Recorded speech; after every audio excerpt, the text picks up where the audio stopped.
And we are live. How's everybody doing tonight? My name is Anthony Brian Logan. You're watching and/or listening to ABL Live. Thank y'all for joining me tonight. You could be almost anywhere in the world, but you're right here with me live on the show, and I appreciate y'all for that. We got a whole lot going on all over the internets, all over social media, television, everywhere, all on the streets. There's a whole lot going on.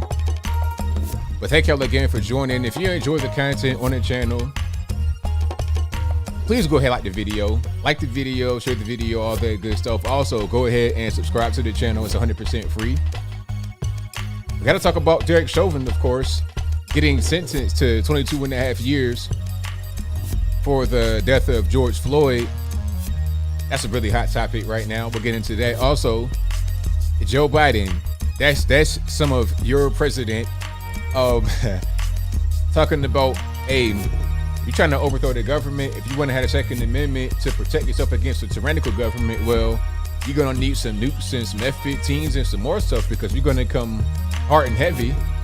Is that a threat? Like, what are you really talking about there, sir? Also, speaking about Joe, is it LatinX? Is it LatinX? He would say LatinX. Get it? LatinX, how do you pronounce that term? Or do you just simply not say it? Rather than trying to figure out how to pronounce it, do you just not say it at all? Now we have woke U.S. Army generals. What's going on with that? We'll talk about all those things and more on tonight's episode of ABL Live. And thank y'all again for joining. I appreciate y'all immensely. Go ahead and hit that like button for me. It'll help me out a whole lot. Go ahead and subscribe to the channel if you haven't done so already. We got a whole lot happening tonight. There's a lot going on. And we're going to also get into Jalen Rose and the whole basketball thing too. You know, you guys know I'm a big basketball fan. Matter of fact, I think I'm going to start with the basketball stuff first. Get it out the way. And as more you guys come in, we'll get to the meat and potatoes of the conversation. We'll talk about the diversity stuff. The woke stuff from the military. Woke, diversity, it's all becoming the same. You could pretty much use the terms woke, critical race theory, diversity. They all lead to the same thing. If you are a so-called person of color, colored person, you are the victim. You are helpless. You have no ability to do anything for yourself at all. And you need the white man's help. To go to the bathroom and wash your hind parts, you need the white man's help. Okay? If your soap didn't lather, you got to get the white man to do it for you. And if he doesn't want to do it for you, he's a racist. That's kind of where we're at nowadays with all this woke stuff going on, all this critical race theory stuff going on. It's getting ridiculous. It's like, look, I'm a fully grown man. I don't need someone else to baby me. I promise you, I do not need that. And if you want to, lend me that choice, I'm going to go ahead and decline respectfully. I'm going to decline that. I am a full grown man. I know how to take care of myself. All right. But I digress. Let's get into this whole thing about Jalen Rose and the basketball situation. Now, this is about sports, but it's the same time about diversity. Remember the whole Oscars so white kerfuffle? Now, what was the problem with that? They, meaning some of these Hollywood actors like Will Smith, well, his wife, Jada Pinkett Smith, which is funny because, so Jada Pinkett Smith, probably a few years ago, maybe about 4 or 5 years ago or so, she was talking about how they are going to boycott the Oscar awards because there's so many white nominees and winners. And there's not enough black nominees and winners, keyword and, not just enough to have a nominee, you got to win as well. But she's saying it's not enough black nominees and winners in the Oscars. So there was this whole hashtag, Oscars so white. It was a boycott, this whole big thing.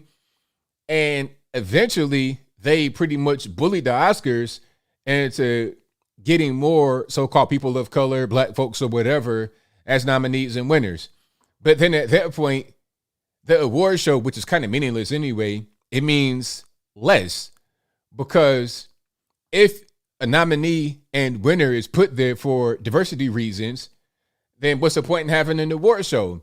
Is it an award show or is it about just, I recommend like an acknowledgement of completion, a participation trophy, basically.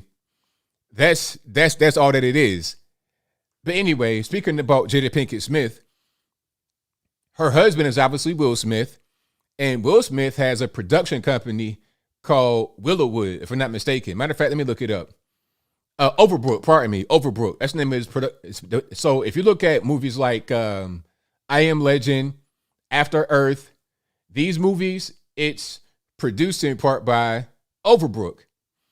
Now, he could easily, as a production guy, as having a production company, cast more black actors in his movies.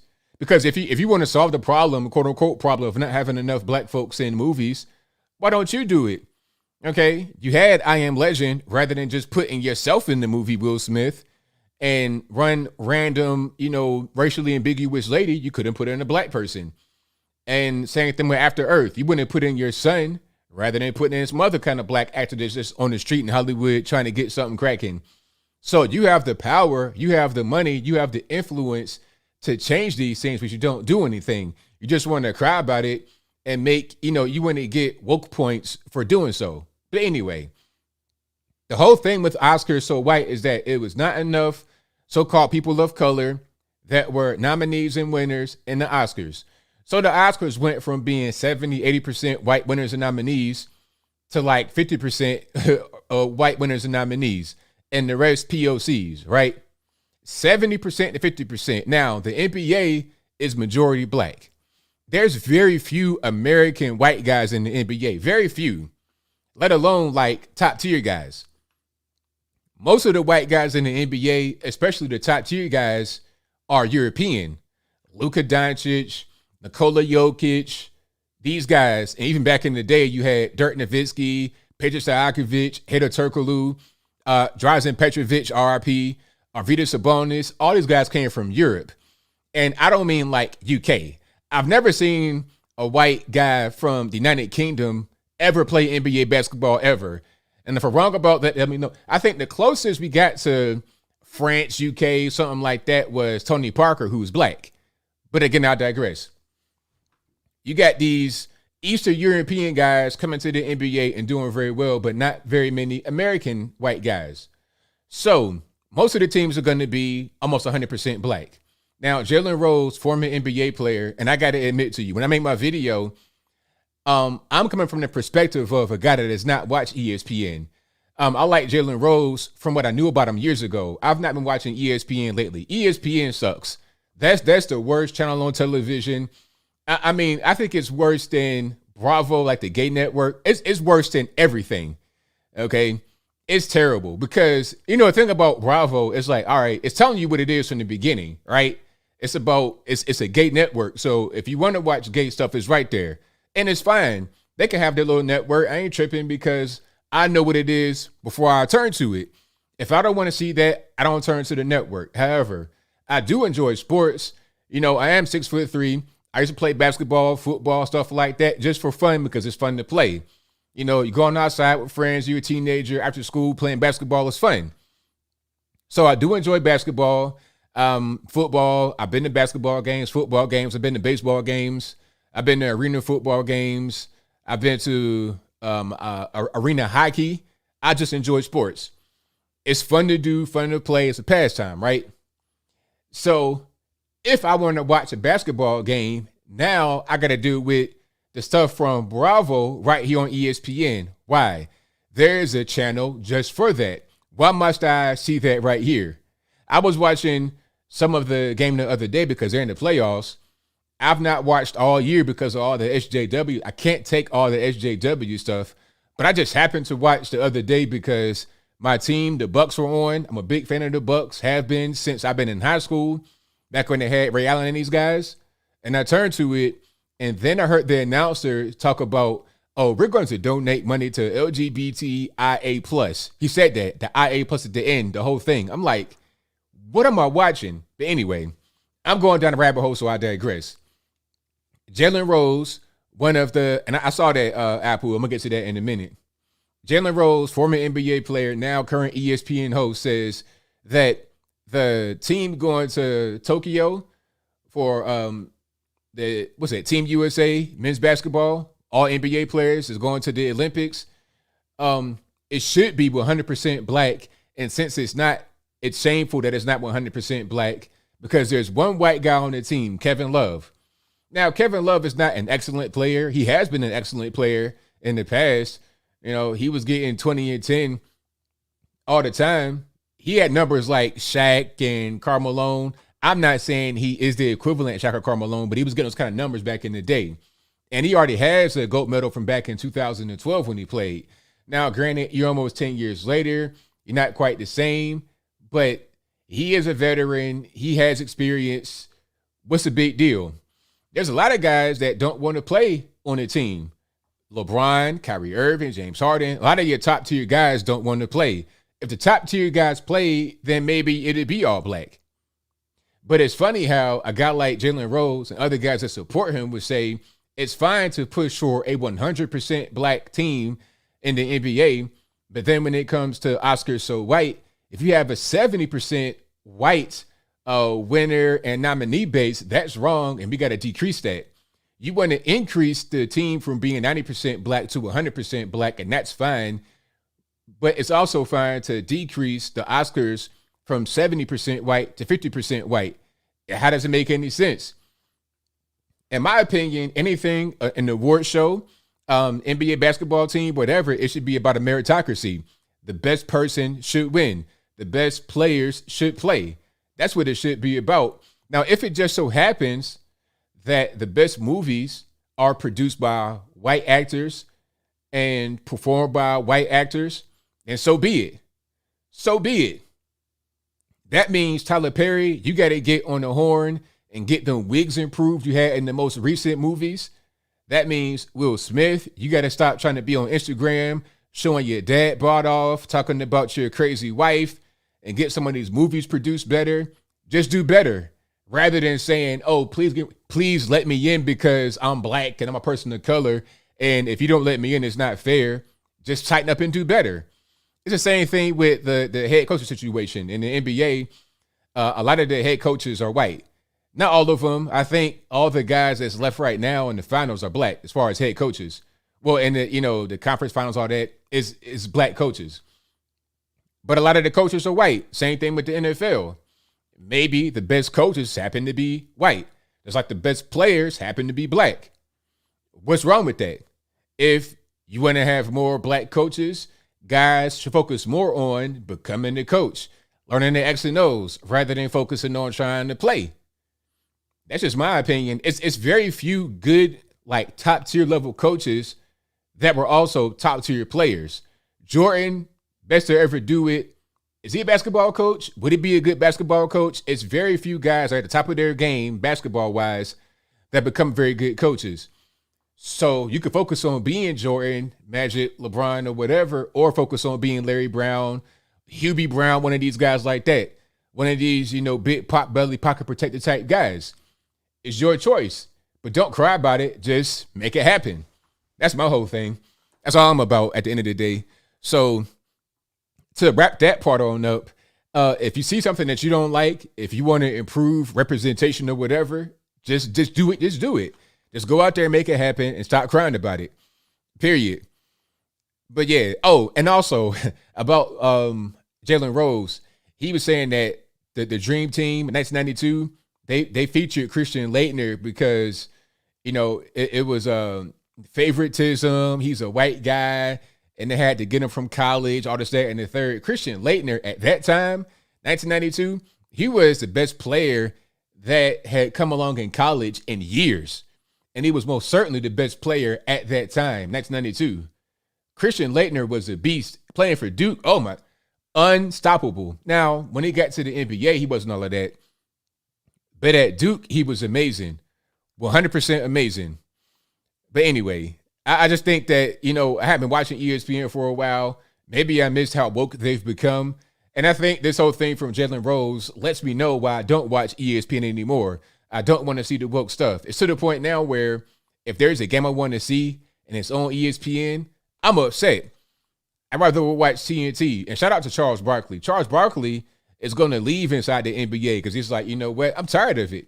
I'm tired of having to walk on eggshells. I'm tired of making the joke, and then people kind of cringe when I do it. I got to ask, oh, can I say this? Can I say that? Can I say this?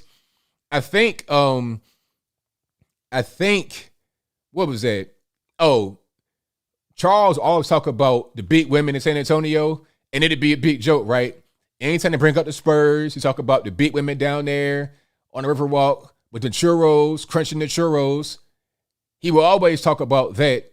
And then he said, I can't talk about that no more because they're saying that it's insensitive and them fat shaming. It's like, man, forget it. I'll go golfing and fishing rather than dealing with that whole situation. It's pretty clear what's happening. All right. So what else we got going on? And I can't stream the Trump rally because they're going to strike. I know how YouTube gets down, so I can't stream that. If you want to see that, that's fine, but I can't stream that right now.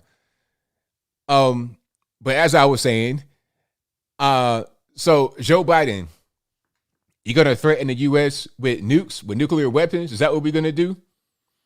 So to back up a little bit, Joe Biden was talking about Second Amendment, right?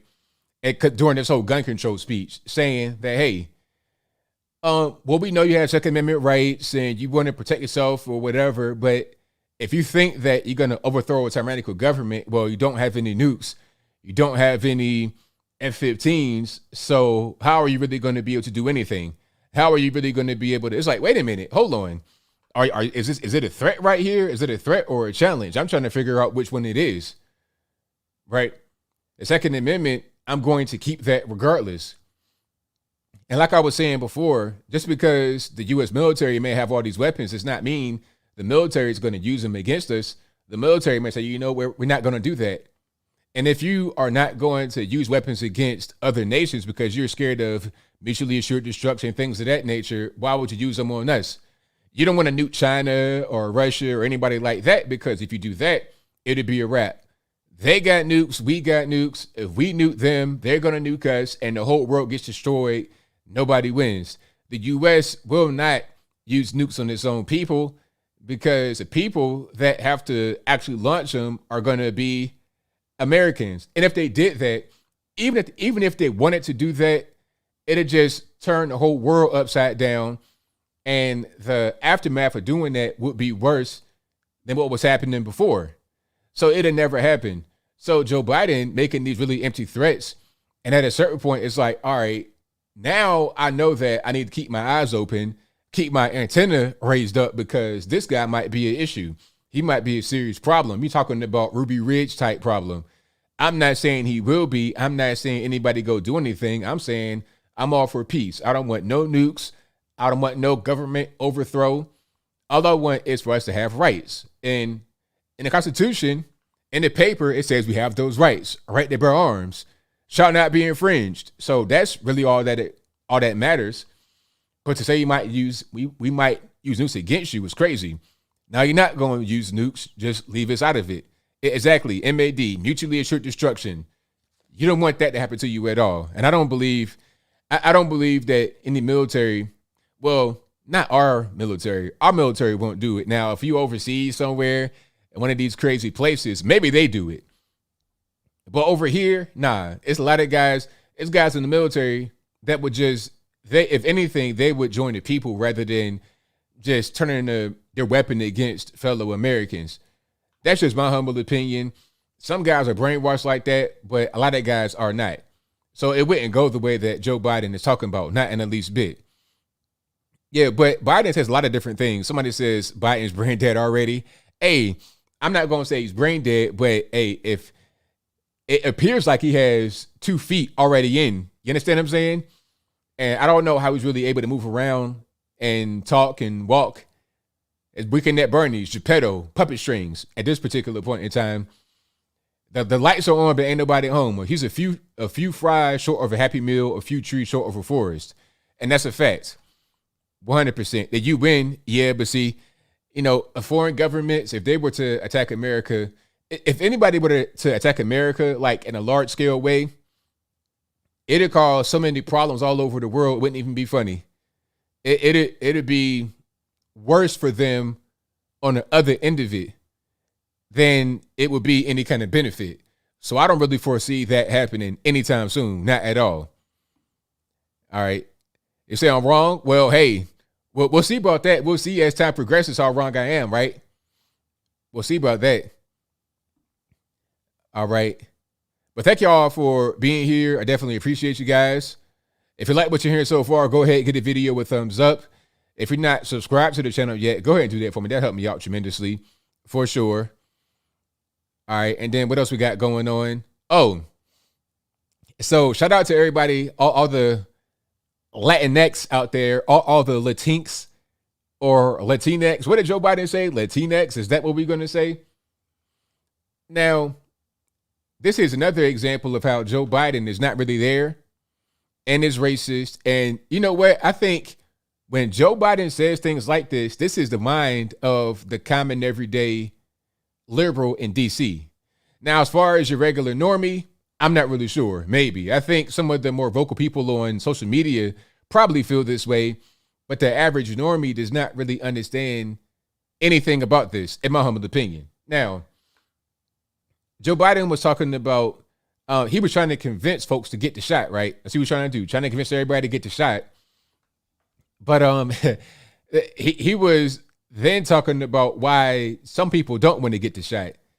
Now, what he said about black folks was right, but not very well phrased. He was saying, well, a lot of blacks don't want to get it because they used to being experimented on. I was like, really? Is that what you're going to say? They used to get experimented on? That's like, we do that all the time. You wake up in the morning and you see a news story, or 5 African Americans got experimented on downtown Charleston, South Carolina. More to come. That's not what's happening. There have been a lot of incidents of black folks being experimented on, but it's not like it's what we do all the time. He did not phrase that properly, but I understood what he was trying to say. And his point is valid. We remember the Tuskegee experiment. He said Tuskegee Airmen, which is, that's actually kind of a common misconception people make. They think that Tuskegee Airmen were those that got experimented on. I know it's kind of crazy to us because we know better. We know how to read books and stuff, and we're not necessarily just average normies. If you're watching this show, you're not like a regular everyday normie. You might be like a little bit of an elevated normie like me. We kind of like on the same page, right? A slightly elevated normie. But anyway, regular normies may make this mistake, but if you're the president, why would you do this? You have an entire squad of people, an entire team around you to tell you everything to say. They give you these flashcards with the talking points on it. They talk in your little earpiece, your hearing aid or whatever. They give you all the words to use. It's like, if you are not the best student in the class, right? You're not necessarily a top tier student in the class, and the teacher says, hey, here are all the answers to the test. Boom, take that. And all you got to do is when it comes time for the test, just copy from the paper I gave you and write the numbers, write the answers down. Just copy and you'll be good to go. But even with all of that, he still manages to trip over himself. The Tuskegee Airmen, this was a group of black fighter pilots in World War II. From the movie Red Tails, that's based on the true story. And they were actually a real group in reality. The movie was not fake. Well, it's a movie. In some parts, it could be fake in the movie, but the movie was based on the real story. The Tuskegee Airmen, it was black fighter pilots in World War II. Now, the Tuskegee experiment is not related to that at all. Not at all. The only thing they have in common is the name, Tuskegee. That's it. But anyway, in Tuskegee, Alabama, you had about 500 to 600 black men that were studied for like 40 years or less, depending upon if they died or whatever the case. Now, the start of the experiment said, we're going to try to get the cure for syphilis. And I think that all of them already had it or they got injected with it. I'm not really sure. But the whole point was to find the cure for syphilis. They promised them all kinds of things. This is the government now, the U.S. government promised them free health care, free this, free that, all types of stuff, right? But what they ended up doing was never really treating syphilis. All they did was just study how syphilis affected them as they died. So when penicillin came around, and that would be the cure for syphilis, one shot early in the vaccine, early in the process or somewhere in the process, when the cure came around, they didn't tell anybody that the cure had come around because the whole point was to study them while they still had this virus. And it lasted for 40 years, from the 1930s to the 1970s. All right. So things like that and other things, a lot of black folks, and everybody else as well, because there's been all kind of medical experiments, medical trials that don't go right. Because of things like that, we say, you know what, we're going to go ahead and back out. So he had a point there, but he didn't really articulate it very well. He didn't really get it all the way. He's almost there, but not quite. So close, but so far away. Anyway, then it gets to the LatinX. And shout out to all my LatinX brothers and sisters, my LatinX, my LatinX, as Joe Biden would say. He says that the reason why they don't want to get the vaccine is because they fear that they may be deported afterward. It's like, what? First of all, how are you going to be deported if you're a U.S. citizen? Okay, a lot of Hispanic people were actually born here, or maybe they immigrated and they did it legally, just maybe. I know people that are Hispanic or Latino, whatever they want to say, that's been here for 500 years before the whites came. So, or before the Americans came, put it to you like that, the Kingdom of Great Britain before they came. Because you had Spain here, but that's a different story. I'll move on. Anyway, people have been here for a very long time. And there's been wars and territory divisions and things like that. And then they ended up where they ended up. They might have already been in Texas, New Mexico, Arizona, or whatever. Or they may have been native and just happened to be within the U.S. when it was formed. So to think that somebody is Hispanic or Latino or whatever and just happens to be illegal, isn't that racist? If you just automatically, if you see somebody and they appear to be Hispanic, you thinking they're illegal? Come on. Maybe they are here legally, just maybe. And maybe they don't want the vaccine because of the same reason black folks and white folks and everybody else may not want it. Maybe because people like Joe Biden have not been able to convince them that this is safe, that has a high efficacy rate. They put something out recently talking about your heart could be, affected in some kind of way. I'm not sure how it can be affected. You guys let me know in the comments below. I'd love to see what you got to say. But if that's going on, then it's like, all right, what are we really doing? What are we doing? This whole thing about this whole thing about deportation. Imagine if Trump said that. Trump never said anything like that. That Hispanic people, they don't want to get deported. They can say anything they want on the left and it's fine. Remember Barack Obama said fruit pickers and bed makers, talking about Hispanic people. Oh, well, they have to be here. Well, the bed's got to get made. The fruit's got to get picked. He said that and there was no problem. It's weird how people just ignore things that they would normally consider to be racist if somebody that they like says it. I don't hear things like that on the right. I will always hear it when I was on the left and I was still stuck in that mindset. And I still hear it on the left. And now that I'm on the right, I get it toward me all the time. All types of racial stuff. It's become mainstream. At one point in time, the white man would be afraid to say something against you that's racist if he was on the left. He'd do it in private when can't nobody else see. When it's just, when he thinks that nobody is looking, he'll say it. But now, the black liberal, the Hispanic liberal, the liberals in general, big tech, social media, they've empowered everybody to be racist if they're on the left. But if they're on the right, they can't say a word. They can't say anything. If they're on the right and they say if they make one false move, if they utter one false syllable of a word, say something like that, it's a wrap. You're done. But if you're on the left and do something like that, you can say the full and complete word, all syllables, with, no hesitation, no stuttering, no stammering, say it all the way through and it's totally fine. You have no problems. I'm just trying to figure out why nobody's pointing out the hypocrisy. Why is it okay to do something like that? But hey, if you are a leftist, you can do whatever you want to do for the most part. Maybe I'm wrong about that. You guys let me know in the comments below. Who's afraid? What you mean, who's afraid? I'm not sure what the context of that question is. Yeah, and the funniest part about the whole thing, LatinX, I was told that the reason why they use the term Latinx or LatinX, Latinx, I'm told the reason why they use that is because Latina and Latino are gendered terms. But that's for the entire Spanish language is gendered like that. abuela, grandma, abuelo, grandpa. Everything is gendered like that, like throughout the entire language. So how are you going to change the entire language? And then it gets to the point where if you don't use certain words in their proper like form, it won't even make any sense. Abuelex, who am I talking about? If I got two grandparents and I say abuelex, who am I talking about? And it's not even correct to use. The grammar's off. You're making up a word. You're making up ways to speak that don't even make any sense. Language has been around for a very long time, thousands of years. Stop trying to be woke and then just make up stuff to change in the structure of the entire language. It's crazy. All right. Abuelex, yeah. That's kind of what's going on. Languages are sexist. That's right, Hudson Jackson. Languages are sexist. Languages are problematic and they have to be changed. And if you don't change them right now, that means that you are a racist and you stand for racism. Period.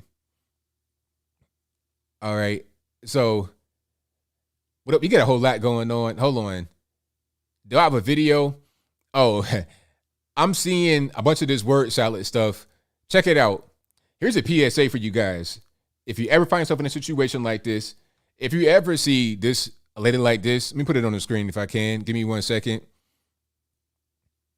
If you ever see somebody like this coming at you, talking a bunch of word salad, it's not going to fill you up. It's not going to be nutritious. So here's a random white lady in her house doing some kind of Zoom call. And the caption says, for 12,000, you heard that right, 12,000, 12,000 US dollars, you could take part in Kathy Obier's White Accountability Anti-Racist Mentorship Program. All right, let me see if I can get some sound, see if we can hear it. I believe as whites, we have a critical role and an increasing role to work with other whites and show up having whites, meet them where they are, but help them recognize the common dynamics that are happening in the organization, how it's hostile for people of color, and then our responsibility to notice the daily microaggressions, interrupt them, and then come together with other whites to do our work where my racist attitudes still fueling racist behaviors. Does it make any sense to you? I don't think it does. It didn't make sense to me. Buzzwords. All I heard was buzzwords in that whole thing. I didn't hear anything that made any sense. She's talking about we got to do the work and just things that you always hear from these people that never make any sense at all. It's just meant so you recognize some of the words, but you don't know what it means, but you think, well, she might be somebody. You know, she is making this, she has this class, and I might need that. Is that a dude? Well, if it's a dude, then I won't be surprised. I'm never surprised anymore. Matter of fact, I saw something. I might want to show you guys. I can't show that, actually. But I got an email from a company. I won't say their name. And it's like a promo email. And at the top of the email, you got some really interesting looking, quote unquote, women. Matter of fact, hold on. I'm going to pull this up. But I'm going to try to, okay, let's do it this way. Here we go. This is not the email. This is on their website. Now, do you see anything kind of interesting about these two people? Maybe it's just me, but I'm seeing looks kind of suspicious. I'm just saying, you know, here's some Uncle ABL advice. Young men, if you out there, you dating, you know, check for signs that something might not be right. All I'm saying is that maybe, you know, it's the cheeks are a little bit too big. If you 5'10", 175 pounds, and the person pulls up on you and they your size, but they got a little bit more girth, got them big shoulders looking like they look like they can go for the strongman competition right now and carry the big, huge boulders or the trees right there on their shoulder blades. you might want to say that something ain't right. Something is just not right. Okay. So I found that in my email. I'm like, what is this? I don't want this. So it's a lot of that type of stuff going on. But we almost through the month. We're almost through it. I'm not sure what July is. Well, Independence Day. Hopefully we get to see more American flags, and that'll just be what we see from now on. I'm not trying to see some of these Transformers on my timeline no more. Shout out to Optimus Prime. Shout out to Optimus Prime. I don't want to see no more Transformers. But yeah, I saw that in my email. I was like, I don't understand what's happening here. I'm kind of confused. But I'll move right along. Thank y'all again for joining. I appreciate you guys. You guys are the best audience anywhere on the internet. We got a whole lot going on. So yeah, LatinX, that's not the wave. That's a no bueno for me. That's just for me. I don't know about y'all, but for me, I'm just that way. All right. And so Derek Chauvin, let's get into it. I didn't forget about Derek Chauvin. We got to go dive into that rabbit hole. So Derek Chauvin got 22 and a half years in a penitentiary for the death of George Floyd. He was found guilty on 3 counts. 1 count of second-degree murder, 1 count of second-degree manslaughter, and 1 count of third-degree murder. Now, what is the consensus from you guys that are out there listening to me right now? What's the consensus? Was it too much? Too little? I'm reading the comments and I'm seeing all kind of answers. I'm saying that he didn't get enough time, that he did get enough time, that he shouldn't have gotten any time. It's all kind of answers. I think that he is only guilty of being negligent, but not, he was not a murderer, just guilty of negligence. And the reason why he got such a large amount of time is because of the media firestorm, how it gripped the nation. I mean, this George Floyd thing went all around the world. So, of course, it was going to be a situation where they, threw him under the bus, threw him under the jail, and just had that be that. Because if they didn't do it, it was going to be a riot. It could have been a riot anyway if the 22 and a half wasn't enough.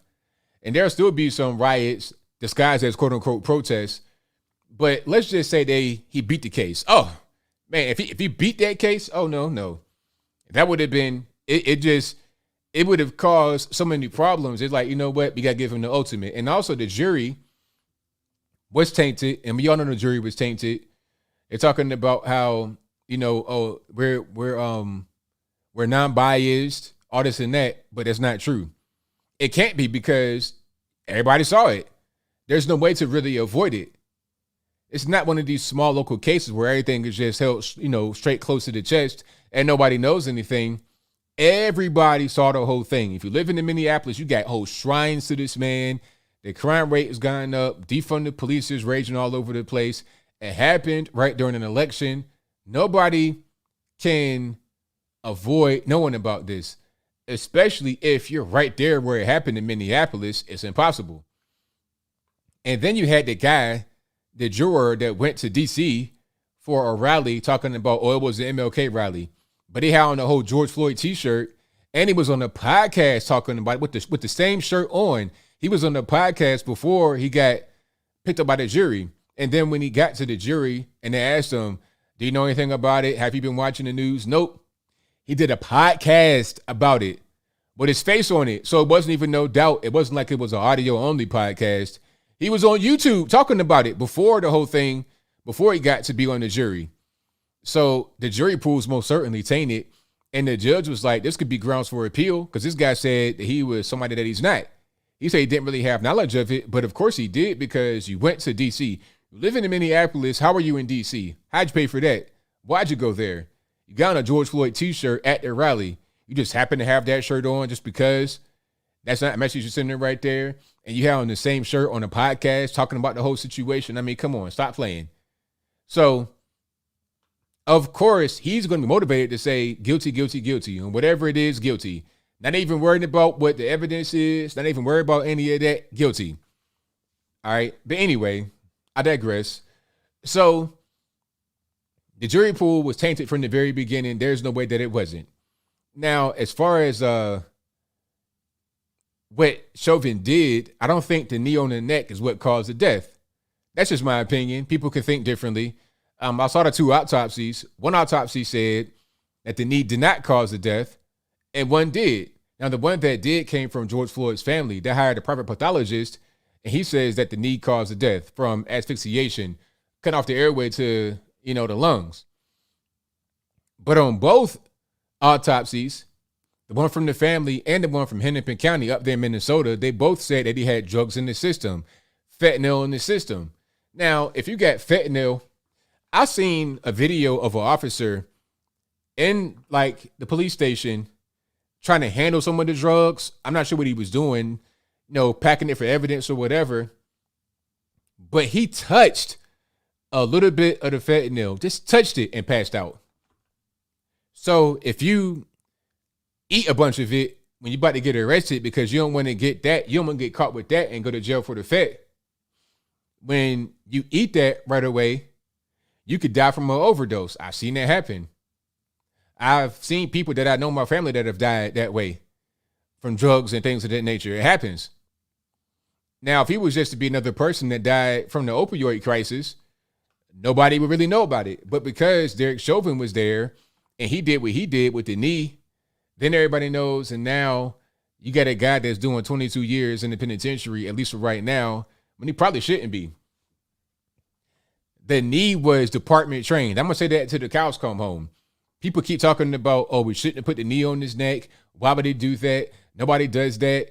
Other officers came and said that they don't train that, but they had a slide straight from the training manual that showed that exact maneuver. Matter of fact, can I find that right quick? Give me a second.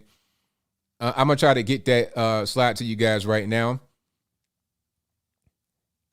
So if this was department trained, then I don't understand what the actual issue is. Hold on. Let me see if I can do this one here. No, I don't want to come up. But anyway, you guys have seen what I'm talking about, so you already know what it is. The knee on the neck was actually on their website for the police out there in Minneapolis. It was on their website. I saw it right when it happened because I'm like, okay, is this department trained? What's going on? Yes, it was. It was right on their website. You could do the knee. And it was fine. And it's been done before and people didn't die. It's unfortunate that George Floyd died, but I don't think the knee is what caused it. Only thing you can say is that Derek Chauvin was not paying Floyd enough attention to see if he had any kind of distress going on. That's all you can say. Not because of the knee on the neck, but because he's being restrained and he was fading. That's all. Because the knee was department trained. And the drugs, in my humble opinion, is what actually did him in. And like I said, if he was just to die from an overdose right there on the street, nobody would really know about it. It happens every day. Every day. With black folks, too, people don't even know. They think that the opioid crisis is like, white people, redneck, and all this and that. Yes, it is, but it also affects everybody. Everybody. It don't matter what your race is. Black folks, white folks, Puerto Rican candy stripe, everybody is affected by it. Go to San Francisco, you're going to see all colors. New York, all colors, everybody. It's a shame. But like I said, if that was the only thing that was going on, the opioid crisis, nobody would care. But because Chauvin was there, you got the knee on the neck, now that's a problem. Now, 22 and a half years is too much. Because another officer in Minneapolis, same department, Muhammad Noor, back in 2017, shot and killed a white woman who called the police. She called the police. So she calls the police and they arrive and she goes to the car to talk to him. Now she's talking to an officer on the driver's side. Muhammad Noor is in the passenger side, reaches over the officer and shoots her through the window. So like, think about how crazy that is. You in the car, you're in the passenger side, right? You over here. The officer's right here, and the lady's right there talking. So they have a conversation. They're talking to whatever. And then he gets his gun and goes like this, shoots. He crosses his partner in the driver's side and shoots it through the window. He got 12 and a half years for that. So if you get 12 and a half years of doing something like that, and Chauvin gets 22, does that add up? Does that match up? Chauvin didn't shoot anybody. Chauvin didn't reach over a partner and just shoot somebody. He had a department-trained maneuver to restrain him, and Floyd asked to be put on the ground. There's no comparison. If you get 12 and a half years for that, you shouldn't get 22 and a half years for doing what Derek Chauvin did. Derek Chauvin's issue was just the optics of how it looked and how it blew up on social media and the news media and all over the world. That's what happened. It's simple. All right. So it's unfortunate, but hey, it is what it is. It really is. Yeah, his name was Muhammad Noor, a Somali who was in Minneapolis on the police department. I covered it when it happened. Her name was Justine. They said her last name was Diamond, but her fiance's last name was Diamond. I don't think her name had changed yet, if I'm not mistaken. Her maiden name is like, one of these Polish type names with a bunch of R's and Z's in it. I don't know exactly how to pronounce it. And I ain't trying to be funny. I'm just saying I don't know how to pronounce it. But the name that I knew was Justine Diamond. If you look up Muhammad Noor, Mohamednoor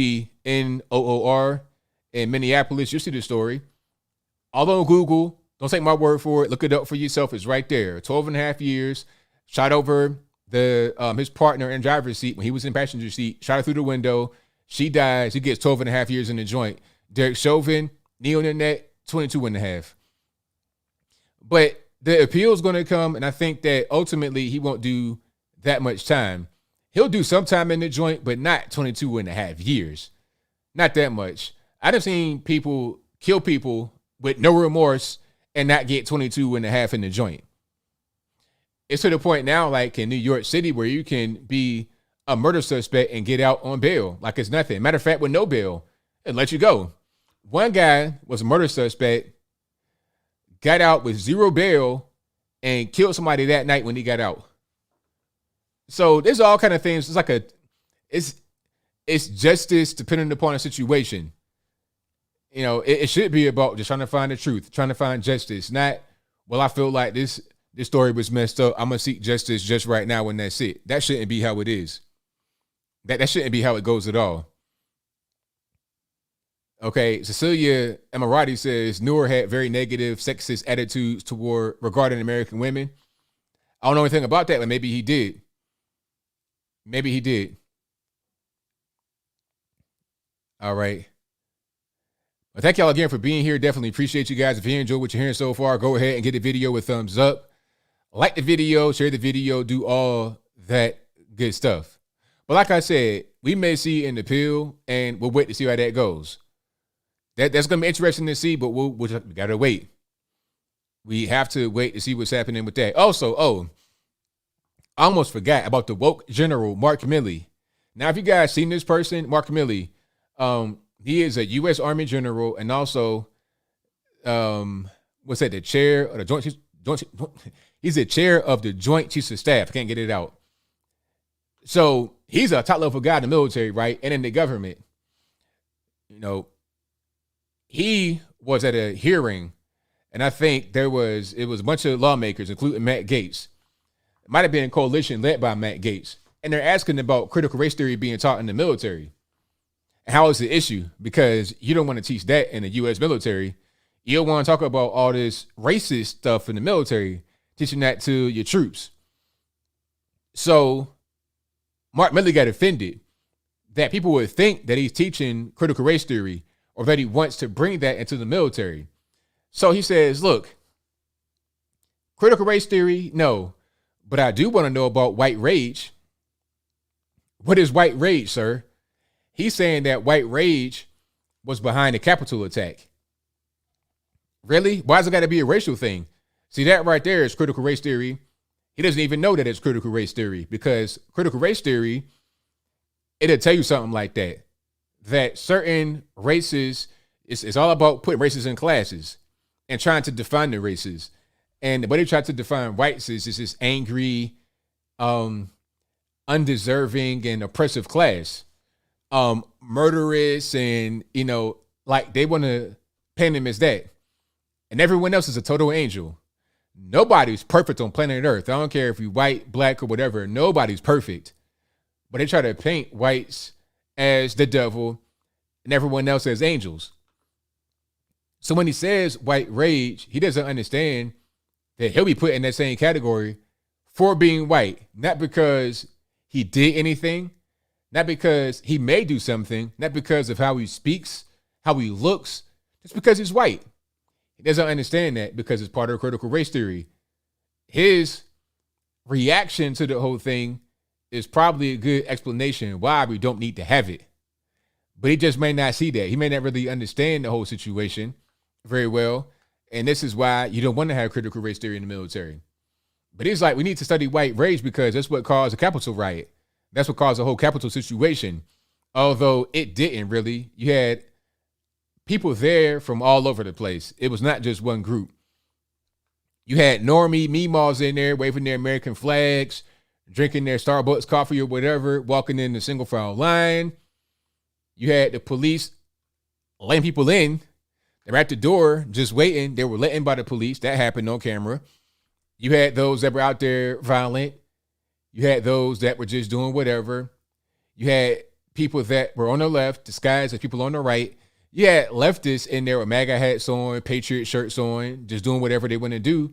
It was a whole big mess of people that were there, some for the right reason, some for the wrong reason, and some just to, stand up for their country. It was a little bit of everybody there.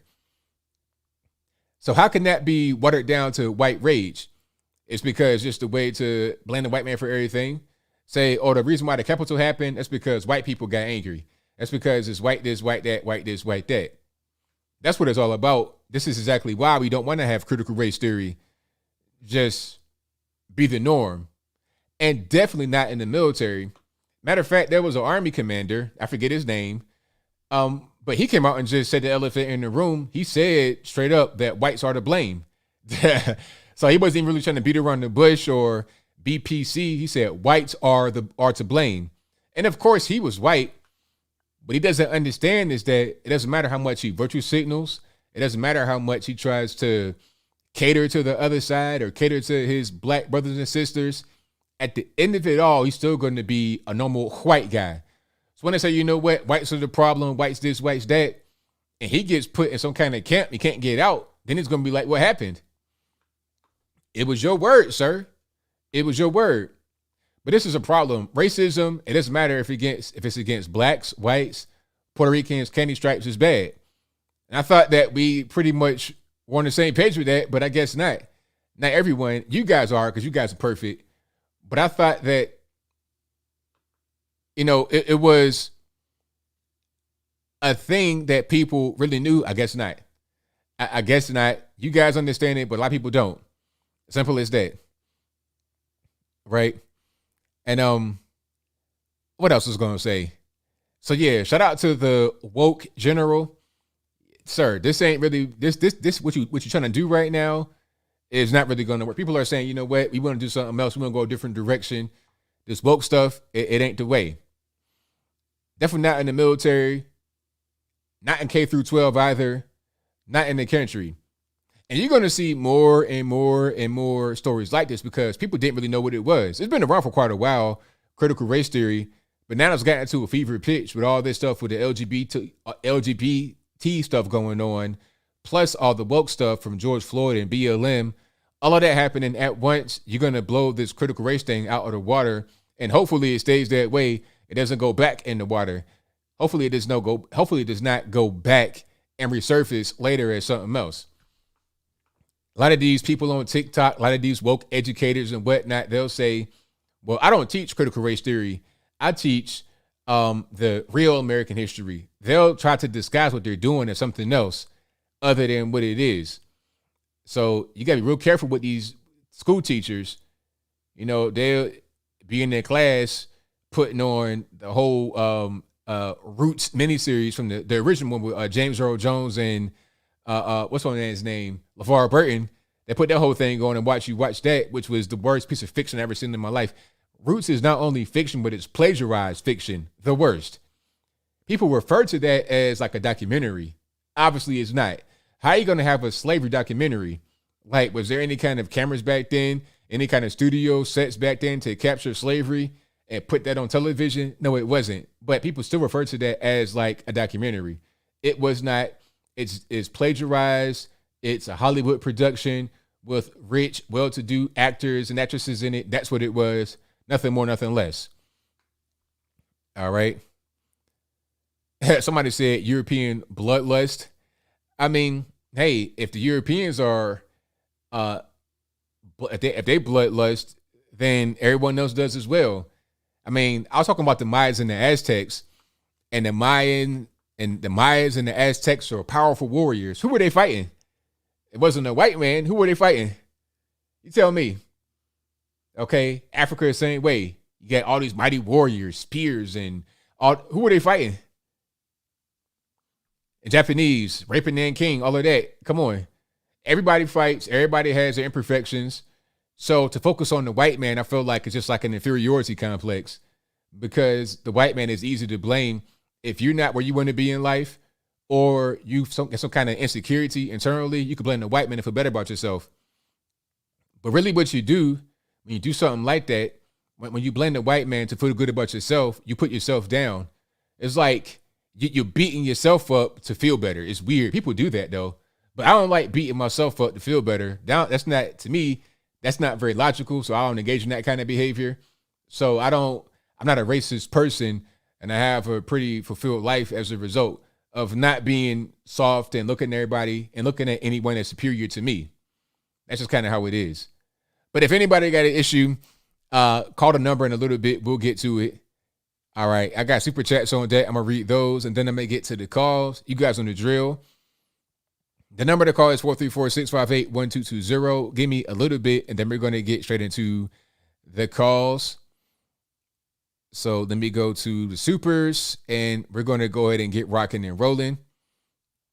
Today is June 26th. I got a few of these here. Shout out to Pete Sangria, who says, miss me with that LatinX crap.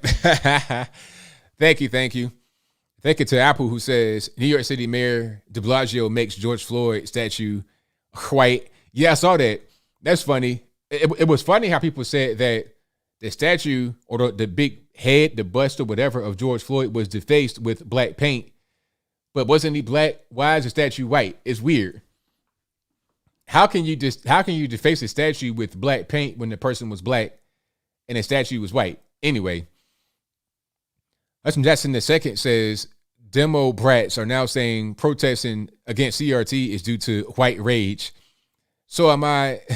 So I am joining the black chorus against CRT and see how they respond to that. Yeah, exactly. How is that going to work? Is it going to be black rage then, or are they going to say that we're honorary whites? Is that going to be how they do it? If they say we're honorary whites, then why talk about it at all? Like as far as being white rage, because isn't that only just to white people? So are we going to assign genetic things to people, how they act and why they act that way? Is that going to be a two-way street or no? But I digress. Apu says, opinion on woke admirals and generals Milley, NPC. Oh, NFAC militant, shout out Florida cop. I spoke about General Milley, and I did see about NFAC. Now you guys remember NFAC, the Not Effing Around Coalition, who had like 2 accidental discharges when they were marching. I think one time it was in Georgia, and then they were also in Texas. I forget where they were. Anyway, they were marching, a bunch of black folks, and they had 2 separate incidents of accidental discharge of their weapon, because they be out there marching with their weapons, long guns, handguns, or whatever. 2 times it shot off accidentally. Now, the most recent story from them is that a guy got arrested on their property. Let me see if I can find the actual. Here we go. So let's put it on the screen. Give me 1 second and let's go to it. Here we go. So here's a guy right here. Same picture. It's just one is when it's like a before picture, maybe a selfie or something like that from his Facebook. And then there's a booking photo. And the caption says, the shooter of a Daytona Beach police officer was captured early Saturday morning, hiding in a treehouse on property owned by the Black Nationalist Paramilitary Group known as NFAC. The Joint Task Force comprised of FBI, U.S. Marshals, and Homeland Security. So the question is this. Were they harboring a fugitive? Like, did they tell him, okay, you can just come stay with us. They ain't going to find you. Was he already there? Is that where he lived? Like, what's going on with that? I'd like to know. It seems like they're probably harboring a fugitive and let him stay there while he was on the run. That's what I'm thinking about. So you got some serious problems, but is that going to be looked into as some type of, black nationalist, black supremacist group, or is just going to be kind of like just thrown away, won't really be a big story on the media? Thank you for the tea. Appreciate it. So we'll see how that goes. Matter of fact, let's look at the story. All right, hold on. So, Black Nationalist Terror Group hit Daytona Beach officer shooter in the treehouse. So his name is Othel Wallace, 29 years old, was wanted for the Wednesday night shooting of a Daytona Beach police officer, Jason Rayner, on Wednesday night. As of Saturday morning, Officer Rayner was showing signs of improvement after undergoing emergency surgery, but that's a long way to go. According to the Daytona Beach police chief, 4 Daytona police officers were present during the early morning capture of Wallace and used Officer Rayner's handcuffs to arrest Wallace. I like that. Nice touch. Great job, Daytona Beach police. Police say Wallace was found with several guns, flashbangs, ammo, and ballistic vests during his capture. During her early morning press briefing Saturday, officials told Wallace did make a statement after his arrest saying, "You guys know who I am. You know what I'm capable of. It could have been a lot worse." So that's what the guy said when he got arrested. Y'all know me. It could have been worse. So, yeah, he's going to be thrown up under the penitentiary. It's Florida. Oh, yeah. Them boots going to get smoked like a Christmas morning ham. Now, if he was in New York City or California, he might just go back out on the street. But in Florida, oh, no, it's a wrap for you, sir. It is a done deal. All right. So let's go back here to the supers. I can't read the one from Nee. That was a good super chat, but I can't read that one. Let me see. Where am I at? Zane says, Anthony, will you be coming to London to give a talk? YouTube, you have a lot of fans here. Oh, thank you. I might need to do that. That'd be great to go across the water, go to London, for sure. Apple says, Sharon Stone dissed Meryl Streep. Sharon's red-pilled? I've not seen that. I need to look into it to see exactly what she said. George Floyd says, ESPN is not woke. Stop playing, my guy. Anybody says, my guy, I get, antenna rises up. But anyway, Apple says, MAGA men being persecuted in prison for 1/6 riot. Also, FBI solved Chris Sines' death yet. FBI corrupt. Leo Mazzina says Joe Biden is the whisperer. Yeah, the whispering from Joe Biden, too much. Matter of fact, can I got a clip. Can I play it? We'll see if I can play it. Nah, okay.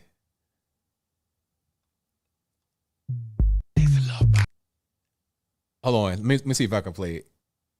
All right, let's go ahead and put it on the screen. Hey, how you doing, little mama? Let me whisper in your ear.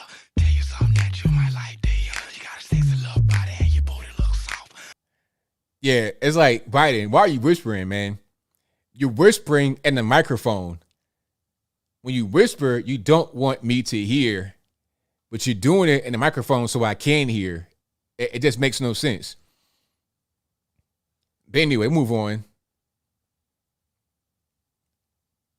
Yeah, anytime I hear my guy, anytime I hear that, I'm like, I don't know what's going on. I feel like something's wrong with you. But anyway, I'll move on. Let me see. All right. Eric Burns Marsh says USA basketball should drop Kevin Love to add Sean King. In 92, Leitner had the advantage over Shaq since he could play all 3 forward positions. Exactly. 100%. Apple says, opinion on Euro 2020 soccer championship, your team. I don't know anything about soccer or football, as they say overseas. I have no idea. Michael Thank you for the donation. I'm not sure what that is, that emoji. Thank you to Double J Valente, who says, did you see that Paul Joseph Watson video on SJW who got murdered in Chicago? Do you feel offended when people like this patronize to you? I did see that, and that was terrible. Now, the story, I forgot. You guys know, or you may know what the story is. There was, I need to look it up right now, because if I don't look it up right now,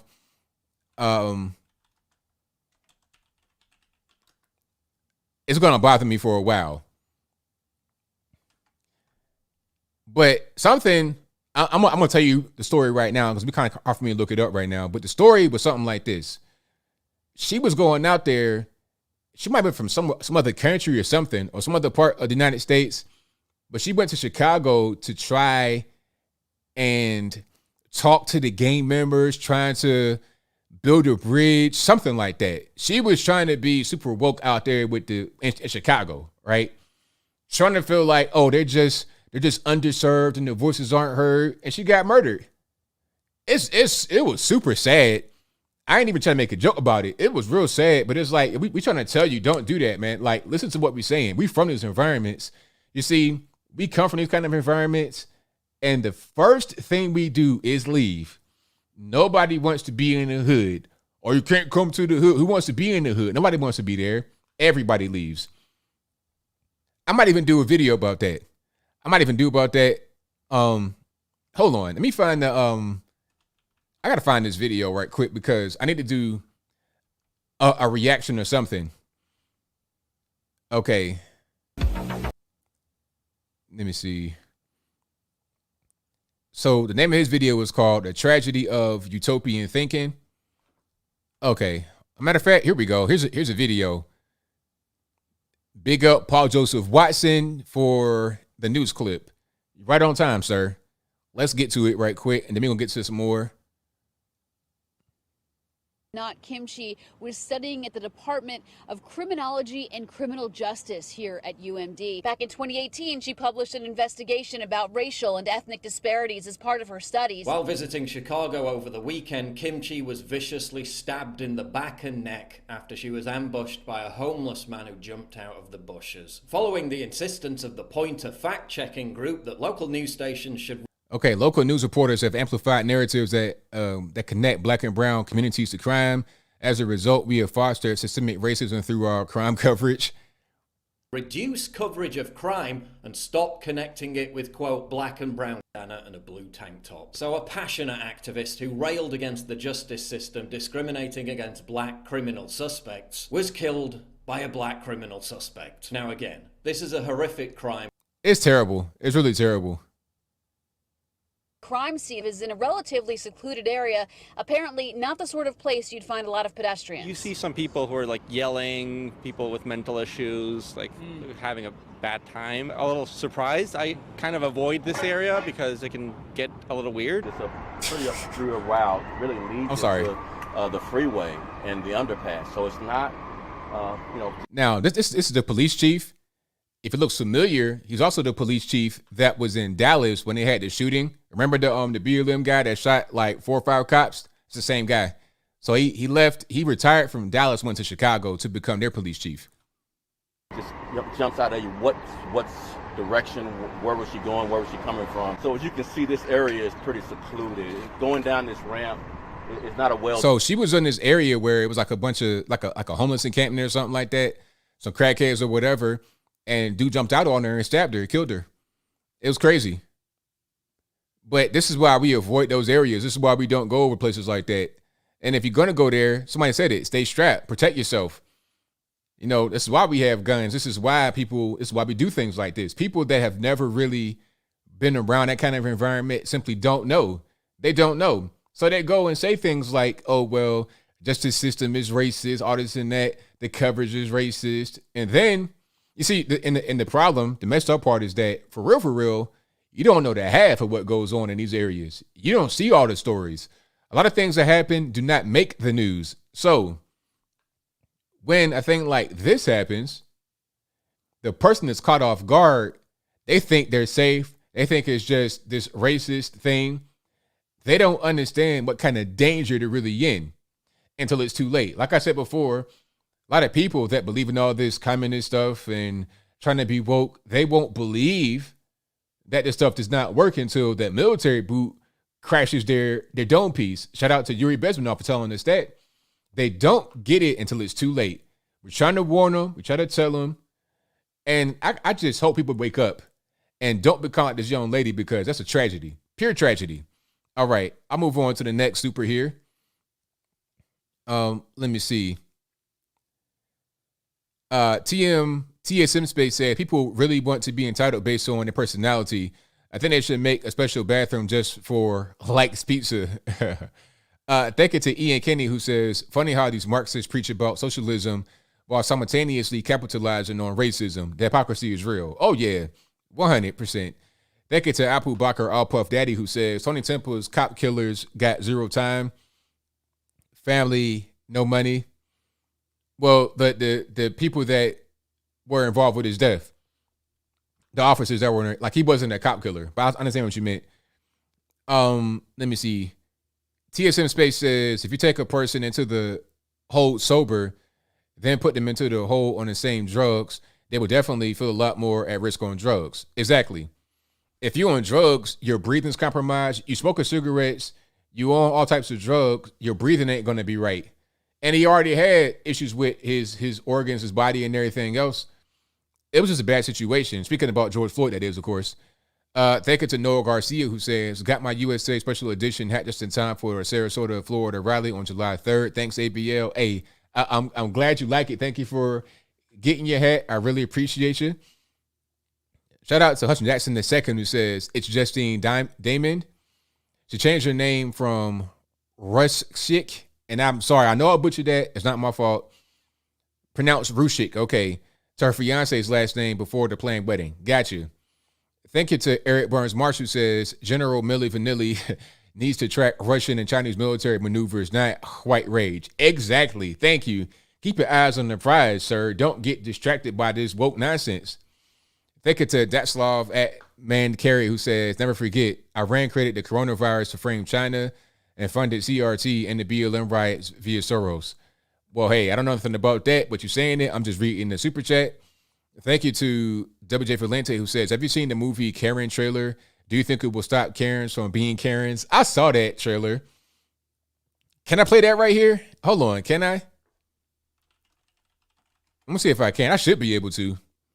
That trailer was awful. Let's watch it.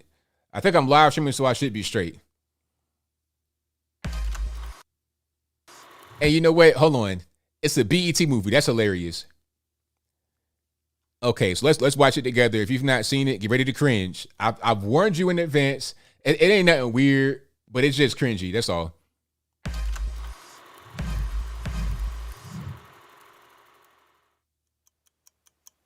guess this is a long way from East Point. Baby, you just gotta give it a chance. So East Point, if you don't know, that's like a neighborhood in like Atlanta. Well, it's a city in Atlanta, but it's a neighborhood too. Kind of ghetto out there. You know, when I fly from Atlanta, Hartsfield, Jackson, I park right there in East Point. And as soon as I get off of the little trolley and I get to the gate to let me out, I'm on I-75, 85, whatever that is, north. Immediately, I'm out. I'm not stopping in no gas stations. I'm not doing nothing until I get to like Adairsville or like Calhoun, somewhere far away. But I digress. Tell me about your new neighbors. They're black. Do you mind keeping it down? If you don't comply, I'll tell the manager. Somebody's taking home security serious. Hi, I am Karen Drexler. I'm your neighbor. You need to be taking your trash cans off the curb right when the trash is picked up. Is she nice? Yeah, she's nice. Wait a minute. We have a white entitled neighbor named Karen. Karen, okay, enjoy yourself. There she is, slaving away in the kitchen. This kind of, it's like a little comedy, really, to me at first. It's like kind of a parody, like one of these YouTube skits. That's kind of the vibe I'm getting right now. But I'll continue. Come across some very suspecting teenagers. Suspecting? Can you please hurry up? Please, they're very aggressive. Yep. I left my wallet with my ID home. Leave us alone. We didn't do anything. How the heck did you end up moving to this neighborhood? Next thing you know, we have criminals. You take care of him, and I will take care of her. Would you mind stepping out of the car? My office has uncovered some disturbing information on her and her brother. She doesn't like black people. We have a search warrant. Well, I'm black. I know, she doesn't like you either. I want to sell the house. What I do? You can't tell me, huh? We are living next door to a racist. You went in her house? You wouldn't want your wife to know our little secret, right? That was not standard police procedure back there. What do we have here? We got a hammer. Everything looks like nails. You people are very angry. Shut your mouth, boy. Bad things happen to people that don't comply.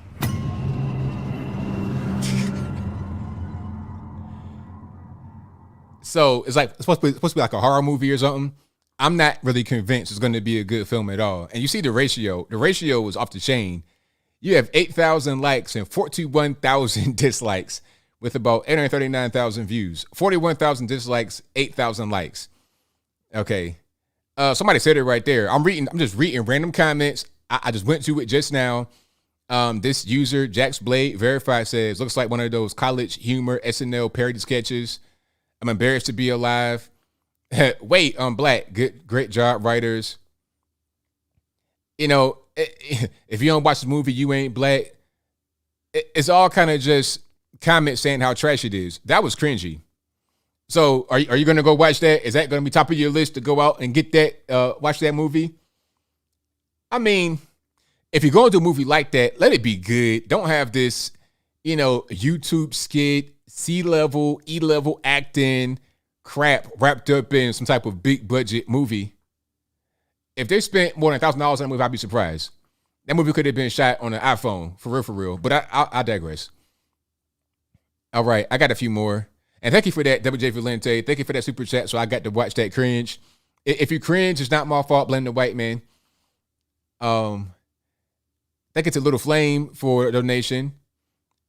Shout out to DM who says, ABL ever been a victim of white supremacy? Never. It's not a real thing, in my opinion. I think people that believe in white supremacy I think people that think white supremacy is real believe in it. It's like the boogeyman or Santa Claus. If you think it's real, then it's real in your mind, but it's not real. It's just, it's a mental condition, in my humble opinion. Oh, yeah, the soap dispenser, that was hilarious, Horse said. The soap dispenser with the little Confederate flag. It's like, who would make that? Why would you have that in your house, like a soap dispenser? So you got this little kind of like Bed Bath & Beyond HGTV thing with a Confederate. That's so dumb. Like, if anybody was having a Confederate flag, would they put that on a soap? It was weird. Thank you to Brett who says, ABL, how should I handle my liberal family members bringing up politics for 4th of July festivities next weekend? Don't do it. Don't fall for debate. Because I'm going to tell you, I was on a family reunion Zoom call, right? And shout out to my family. I love y'all family. If you're watching, I love you guys. But if you're watching this, you know what you did. And I didn't fall for debate. Love your cousin, but I didn't let you do it. So my cousin, no names, he brings up politics. He brings up Trump. And I don't say a word. He's baiting me, right? Because he knows who I am. He knows what I do. He's baiting me. I don't say a word. I'm just like, I don't say nothing. I'm not going to get into it. Either I'm not going to say nothing or I'm going to change the subject because I don't want to have this debate. And really, I have a policy.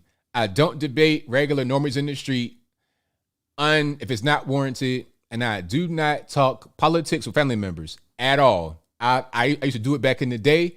I regret it. I don't do it. It's like, all right, cuz we on the same page. We're family members. Everything's great. I don't want to fight right here at the cookout over the sweet potato pie and stuff like that. I don't want to do it. So let's just not. I refuse. If they ask me a question, I'd be like, I don't know anything about that. I don't know. I love that one. I don't know. And I move on. Because I'm not going to do it. I feel like just having a good time at this particular event is worth me just biting my tongue for a little while. All right. And thank you to Little Flame who says, love your content. Keep up the great updates and information. Thank you for that. I appreciate you. Thank you to Damian Ramey who says, what you're doing is great, ABL. Better than any network. Thank you. I appreciate it, Damian. Thank you to Bald Brad who says, hi, Anthony. I'm not sure if you remember me, but I called a few weeks ago. I host the Bald Brad Show. Just wanted to show my support for you. Keep up the great work and God bless, Brad. Thank you, man. Appreciate you.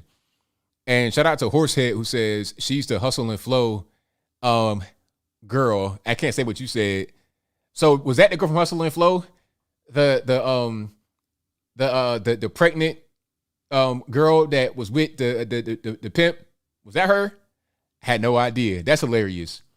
You getting some real like bottom of the barrel type roles. You playing a Karen in this E-list movie, and then you were like some, like you were one,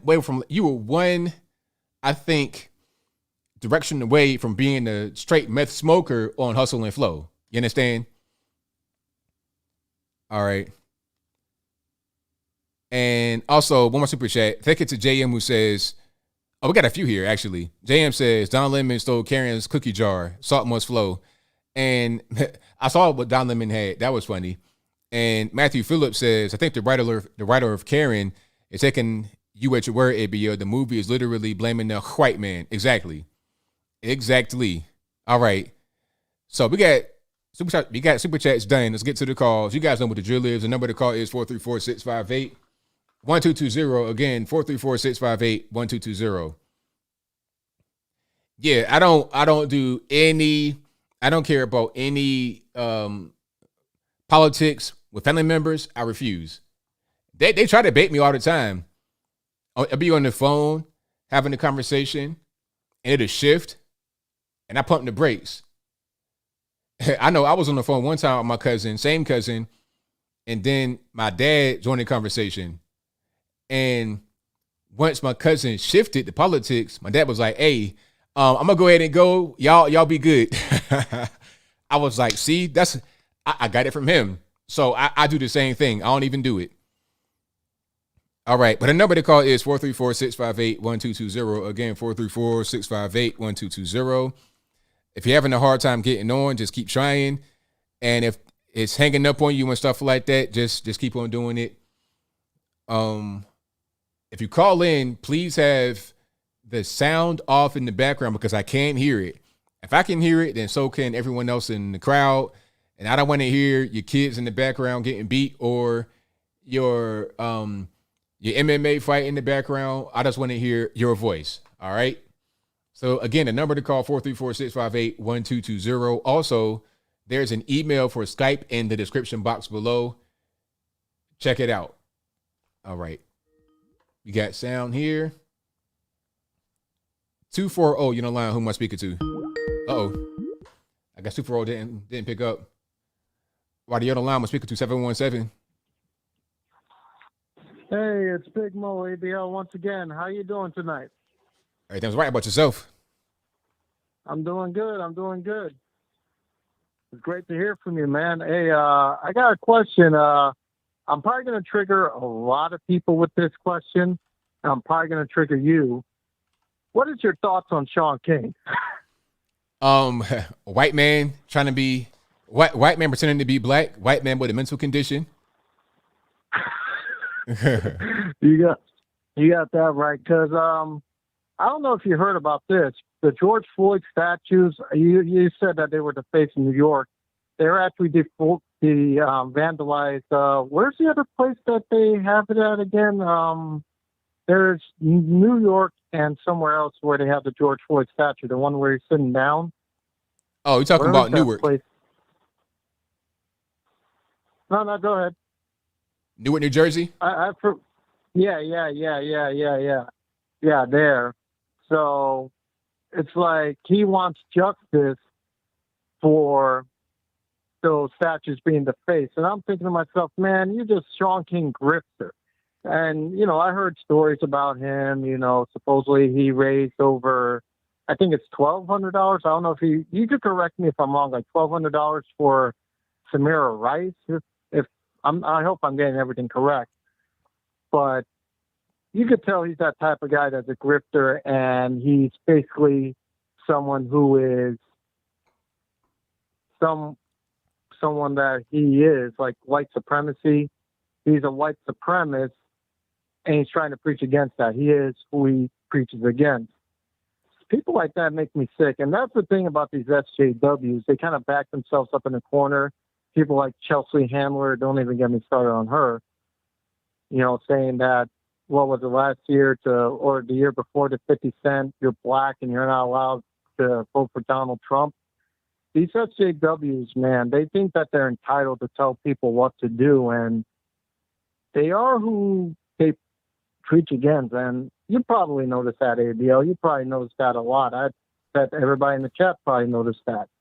I just don't understand what's the problem with these SJWs. They just pat themselves on the back, but they also feel as if they're entitled to tell us normies how to live our lives, whether we're Hispanic or black or whatnot. Yeah, it's crazy how they do, you know, but at the same time, they talk about how racist we all are on our side. It's like, well, you know, just go by a mirror, look in there, and then you'll see where the racist is. Yeah, precisely. That is precisely what it is. And Sean King is 100% racist. I know that for sure. And I got to see the video, because you did a video with Officer Tatum talking about him. I didn't get to see the full thing, but I want to see the full thing. And like, oh yeah, I remember that video. I think that was like last year. We did a live stream talking about him. Yeah, because I mean, the thing about it is, to me and a lot of us, we're kind of surprised that people thought that he was a black person. It's like, you don't see this white man right in front of you. I was like, because even when I was still on the left, I would see him, and I was like, oh, okay, you got a white ally. You know, just like one of these white guys who wants to help black folks. And then I was hearing more. It's like, nah, we think he's black. It's like, really? Him? I mean, come on. Like, this whole thing has just been a mess. Yeah, he is one big mess. He's mentally deranged. And he's talking about, you know, taking out statues of Jesus. That really irked me the wrong way. And he's the type of person, like, when he made that tweet about Jesus hiding in Egypt, that was true. But do you know everything else what Jesus said? He said, love one another as he has loved us, all that good stuff. You know, show respect to one another, do unto others as they would do unto us. So he's one of those things where he definitely picks and chooses battles. And I'm kind of getting tired of him. I just wish he would just, you know, go into his little island, be like a hermit, and just leave us normies alone. You know what I mean? Right on, but man. Unfortunately, it can't work that way. Well, thank you for the call, man. Definitely appreciate you. Hey, appreciate you. Have a great one. Same to you. All right, shout out to the caller. Let's get some more here. The number to call, 434-658-1220. All right, let's go. 843. Uh-oh. I was a little too slow to the trigger on that one. Okay, there we go. 843, you on the line. Who am I speaking to? Hey, my name is Cole. All right, man, what's going on? Hey, so honestly, big fan, long time listener. I think you're probably one of the best podcasters out right now. I come from a very different environment and situation. I grew up in the South. I'm from South Carolina. I grew up in Columbia. The odd situation for me is that I grew up as a minority white boy. Kind of sounds weird, but my whole neighborhood was black. So all the way until 17 years old, that's everything that I ever knew. Obviously got called the normal names, you know, Slim Shady, you know, the white chocolate, things like that. You know, those things growing up, those things were signs of affection, if they were. And then made a lot of mistakes throughout the years, got in a lot of certain trouble. And then at the end of it all, came out of it. And again, I'm a recovering Democrat / possible liberal. But now it's not the same anymore. I own my responsibilities. I accept the responsibility for what I did. Started educating myself, reading books, things like that. And now I'm in a weird position where I live in society. And mind you, I grew up in South Carolina with a 33% Black population. 1 out of 3 people doesn't look like me. So it's hard for me to live in a society or accept a society that thinks that you can run around, and these environments and think that whites are superior, someone else is superior. Where I grew up, that no one looked like me, and I loved everyone, and everyone loved me for who I was because I understood our environment. I came from the same place they did. I struggled to get where I am now.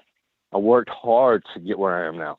I bought my own house. I have my own cars, and you're talking to someone who's been in prison before, and I'm not ashamed to admit it because those are my faults. But at the end of the day, it's people like Shaun White who discuss me and have no representation in any capacity whatsoever for the Black community in any capacity. But here we are in a society now where I'm not acceptable. Not for the fact that I didn't come from where I came from. It's just that initially you see my white skin and it's a problem. And I'd like to get your advice, or at least see what your opinion would be, where we are now in society. Just what's the future for some? I'm not the only one like me. So what is the future for society for people like me? There's no such thing as unacceptance. I love everyone. I didn't know any other way most of my life. And now it's a reverse racism that I'm having to live through. And I don't judge anyone for it. I get where a lot of people come from. I get that as humans, we need to be more accepting of certain things. But at the end of the day, law and order has to be law and order. An organized society with morals has to be implemented. This is how we go further. Otherwise, we have a society of destruction. And that's where we are right now. Morality went out the window, and we are a destructive society. So I was just curious if, you had a possible opinion for people like me. Well, I think that most people think like you. I think what's happening is that you got the minority of people that are pushing society in one direction. But I think the majority are like us. Even though not everyone's on the same page with us politically, I think the majority still agree with us. So I believe that this is going to be a constant back and forth. It won't just be we just lay down and just take whatever's going to happen. It's going to be a constant back and forth. And I think eventually we're going to be the ones that win. But it's not going to be easy. This ain't going to be just like we could just kind of rest on our laurels. It's going to have to be an ongoing battle, an ongoing fight.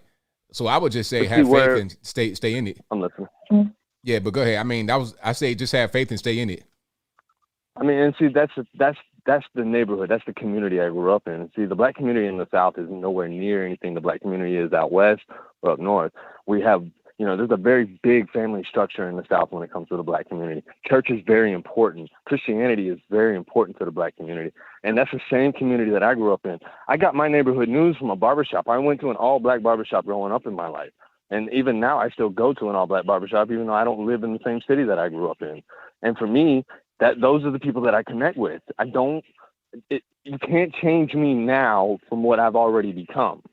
My love for my community, which happens to be the Black community, even though I'm an Irish white boy and it's very obvious, that's not how I grew up. I don't know another way. And so, but these are the moralities that we have in the South, including the Black community. And honestly, the moral compass, in my opinion, in the South right now is the Black community. The white community, especially the liberals, have gone off in such a crazy direction that it's unrecognizable that we live in the United States or we live in China. What are these ideas? What are these? Again, the nuclear family is important in the South, whereas the rest of the country says ignore it. The government will help you out. It's okay. You just take our cue and do what we say, and we'll make sure you get through, which is unacceptable in any capacity.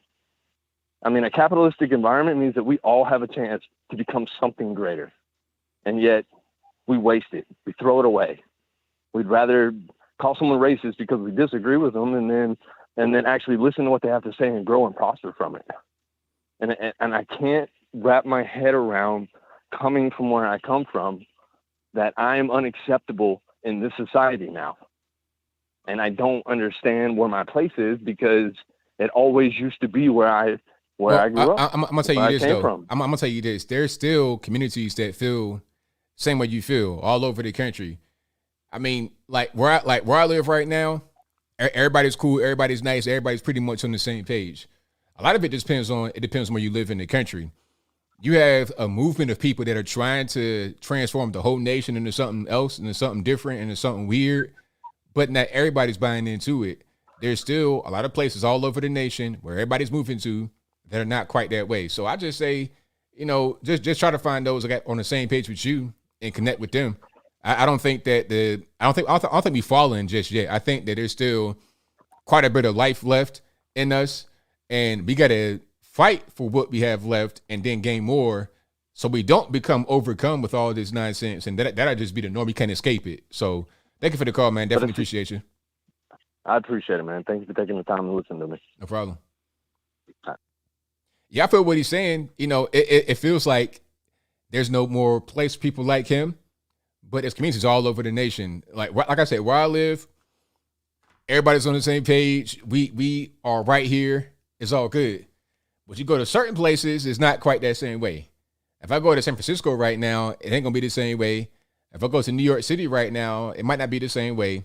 But here, all over this area, it's plenty of places, like as far as the eye can see. We just gotta know where you at, really. Yeah, and just be yourself. Don't try to fit into any little group. Just be who you are, and you'll be able to be where you're supposed to be. That's kind of how I feel. All right. 407, you're online. Who am I speaking to? Hey, this is Taj from Orlando. All righty. I got a little bit of feedback in the background. Oh, sorry. I was watching the feed. All right. Yeah, this is Taj from Orlando. All right. What's happening? Hey, yeah. I was just calling to see if I can join the show. I don't know if you already had your callers chosen for the night or anything like that. You're live right now. You're live on the air right now? Yes. I'm on the wait. Okay, you don't sound like ABL, so I was like, what? This is me. This is ABL. I promise. This is me. Oh wow. Okay. All right. Cool. Hey, yeah. I had like two questions. All right. The first one is for things like CRT, right? If not teaching CRT in schools, then do you feel like we should teach things like slavery in schools, things like civil rights in schools, things like just even like as recent as like the 80s in school, just like as far as like racial dynamics go? Like, do you think that's like a healthy thing to teach kids? Well, teach about history. I don't mean like kindergartners, but I mean like middle school, high school, and up. Well, teach history. Teach things that actually happened, things that you can't, refute. You can't refute history. Like, okay, if the atom bomb got dropped, the atom bomb got dropped. Talk about that. If slavery happened, talk about slavery happening. Talk about actual history. But see, with critical race theory, keyword theory, they're talking about things that don't really exist. It's an opinion whether white supremacy actually exists. It's an opinion whether whites control everything in the country, and in order for a black person to make it, they have to go through the white man. These are opinions. These are just, it's philosophical. It's not educational. It's not historical. Talk about things that actually happened in a real way, and, don't let it be on a partisan, left, right thing. Just talk about it plain as it happened at the appropriate time, of course, not like when a kid is 5 years old.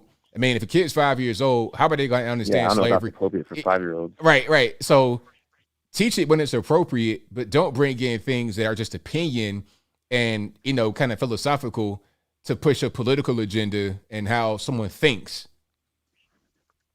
Oh, okay. Yeah. Okay. The reason why I was like kind of like a big fan of, really thought that was just things like slavery and civil rights and just like things that happened during like the GI Bill and everything.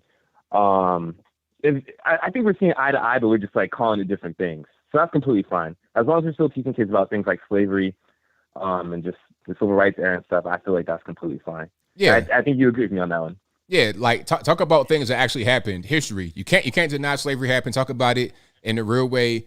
Don't try to put a spin on it, left or right. Just talk about it plainly and in a historically accurate fashion.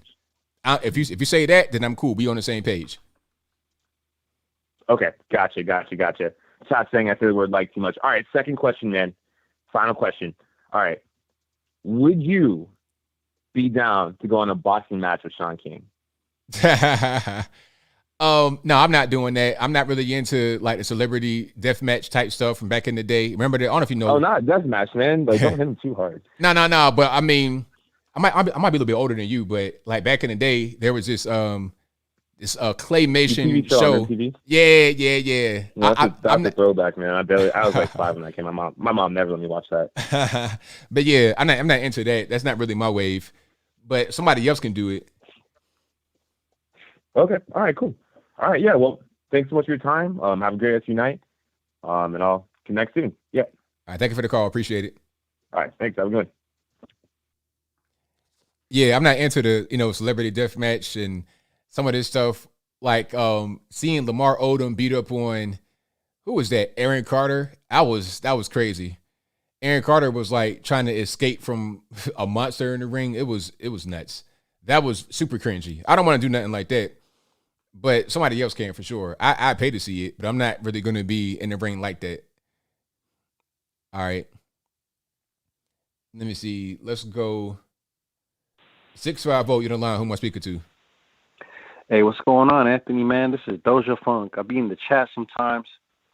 I'm a first-time caller, long-time listener, and I'm a big fan. And just want to say I really appreciate what you're doing.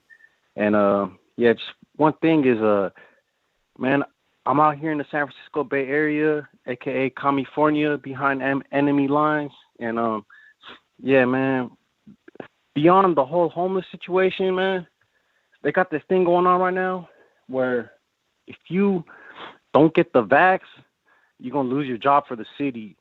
So, like, man, I'm really messed up on this right now, because I don't want the vax. And, like, you're kind of forcing my hand, so I don't know, I'm a little worried because I'm not going to get it. I'll quit if I need to, but it's just messed up, and I just wanted to know what you think about that. Yeah, it is messed up. It should be grounds for a lawsuit, really, because they're making you get the vax. And well, they're saying it's legal.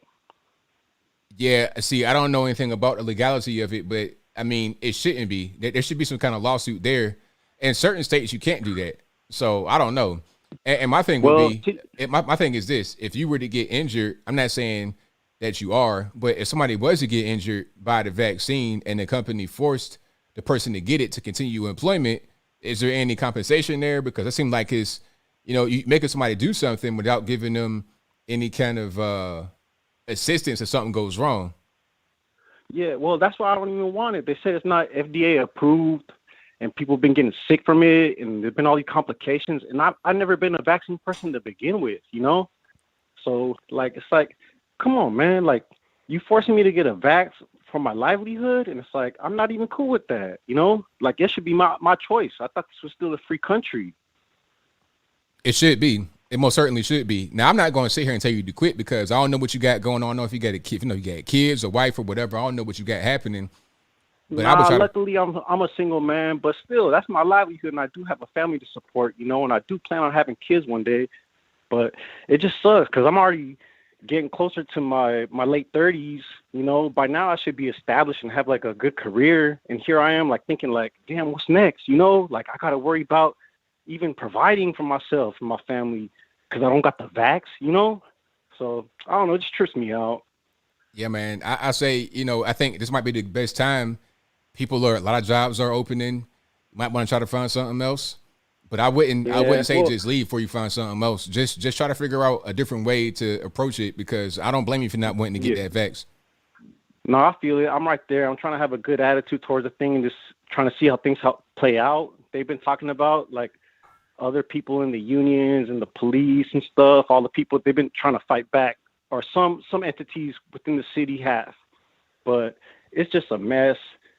I think that's really screwed up, and I don't think that's legal. I don't think it's constitutional, and I don't think that's freedom. And that's what America's all about, is freedom, man. We should have the freedom to make our own decisions, especially when it comes to your health. That's right. Right on, man.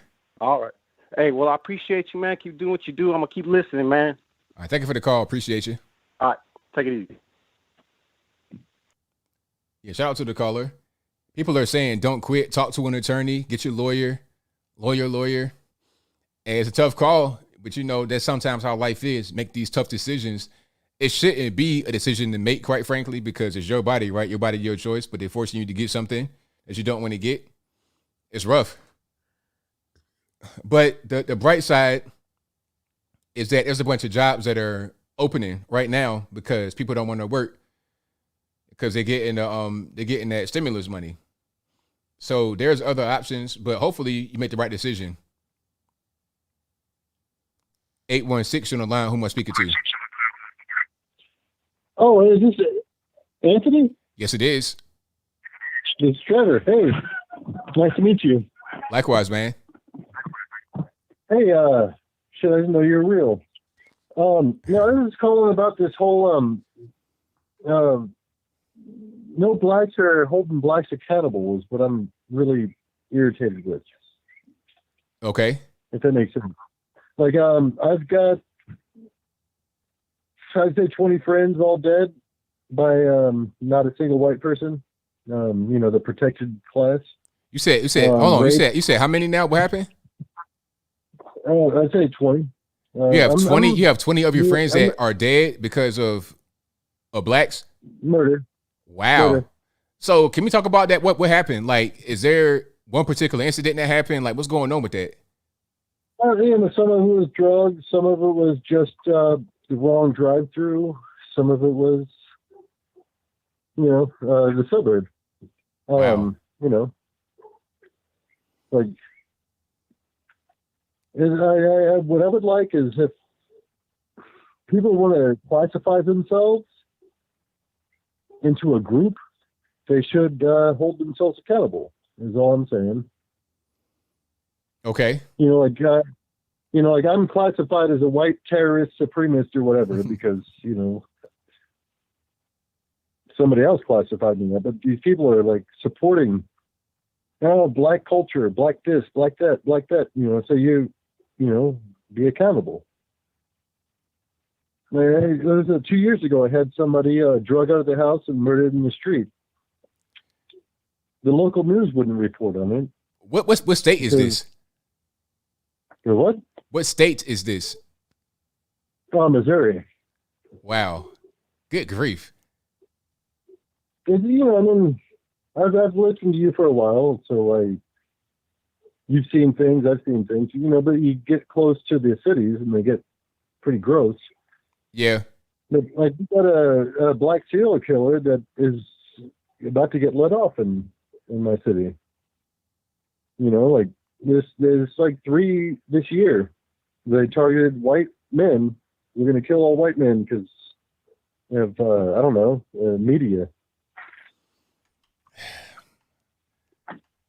Yeah, it's pretty crazy. But it's like I say, if you want to pronounce yourself as a strong black independent person, hold your crew to account.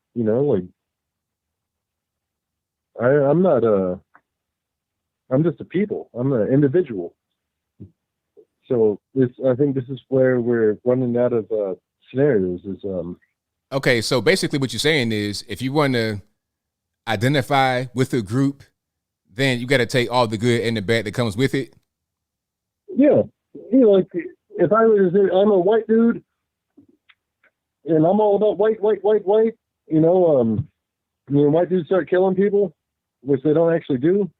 I would be like, don't kill people. Well, they do, but not at a very high rate. Kind of. I mean, there's been white murderers, but it's not like you got a very high rate of white on any one murder. But let me tell you, statistically, in my neighborhood, there hasn't been a white murder in like 20 years. But there's been a lot of murders in my neighborhood. Yeah. And I say, I don't do it. Murder's bad. But like, who am I supposed to talk to? Every time I say don't kill people, I'm a racist. Because I tell you what, I tell you what's going on. I feel like maybe in your city, if somebody gets caught for some of these like lower level crimes, drugs, whatnot, is there any kind of punishment? Does anybody go to jail? Like, no, they're kicking in doors and killing old people. I understand that. I mean, but let's before we get to the kick doors, let's talk about some of the smaller things that could prevent it, because this is what I'm telling you. Are people going to jail for the low-level crimes, drugs, things like that? Are they going to jail for that, or are they getting slaps on the wrist? They're not really actually going to jail for anything at this point. Okay, see, now that's the problem right there, because I feel like what's happening Like, is hold on. Caller, wait, listen to me. I gotta talk. When I talk, you can't. What's going on is a lot of these cities, you got these people that commit these crimes, low-level offenses. They get off. There's no kind of punishment, and then they go out there and they commit worse crimes, and then that might not really be a big punishment. So then it encourages more. I feel like wherever you live at, you got to get tougher on these criminals. Period. And then the problem is people get accused of being racist when they want to say, hey, you need to get locked up for an extended period of time, but that can't be what dominates the day. It just can't. Now, as far as any leadership in your particular place, Democrat, Republican, what are we dealing with? I'm in a red state, but in a blue city. Of course. So that's a problem right there. Yeah. A lot of these blue cities, just like Georgia, that's what's going on right now in Atlanta. Georgia's a red state, but Atlanta's totally blue. And leaders in the city don't do anything. They're going out taking photo ops. Meanwhile, you got people carjacking in the middle of the day, killing folks on the highway, and then nobody goes to jail. Nobody knows anything. People getting let out with slaps on the wrist. That has to change right there. So that's a big problem if we're going to try to solve it. Now, me personally, I'm not with all this, blackity black stuff. I'm all about if anybody does anything that's wrong. The problem is the media. The media is saying blackity black stuff all the time. Yeah, but the media can't prosecute anybody. It's got to be those that are in the city where you live at. You got some problems with the city leadership not locking these criminals up like they should be. The thing is, like, my house has been shot up like 5 times in the last 3 years. Hey man, you know what? You got to move. I'm just you got to get out. I don't know how. You might not be able to, but it's time. If you got 20 friends that have been killed and you getting shot up in your house, it's time to go. I know, I get it, but the thing is, I'm just as an example, I'm trying to say, like, it's not the blackity black thing like you like to say. It's the media thing they're trying to say. All right, but hey man, I gotta get some more calls. Thank you for the call, man. I appreciate you. I don't know where you live at, sir. Do you live in like a dystopian future? Where do you live? Good night. Your house getting shot up. 20 of your friends got killed. I'm not trying to make jokes, because if what he's saying is true, it's serious, right? But at a certain point, it's like, all right, maybe you need to leave. Because I remember, having to duck down for some gunshots, and all I could think about was, when am I going to leave this?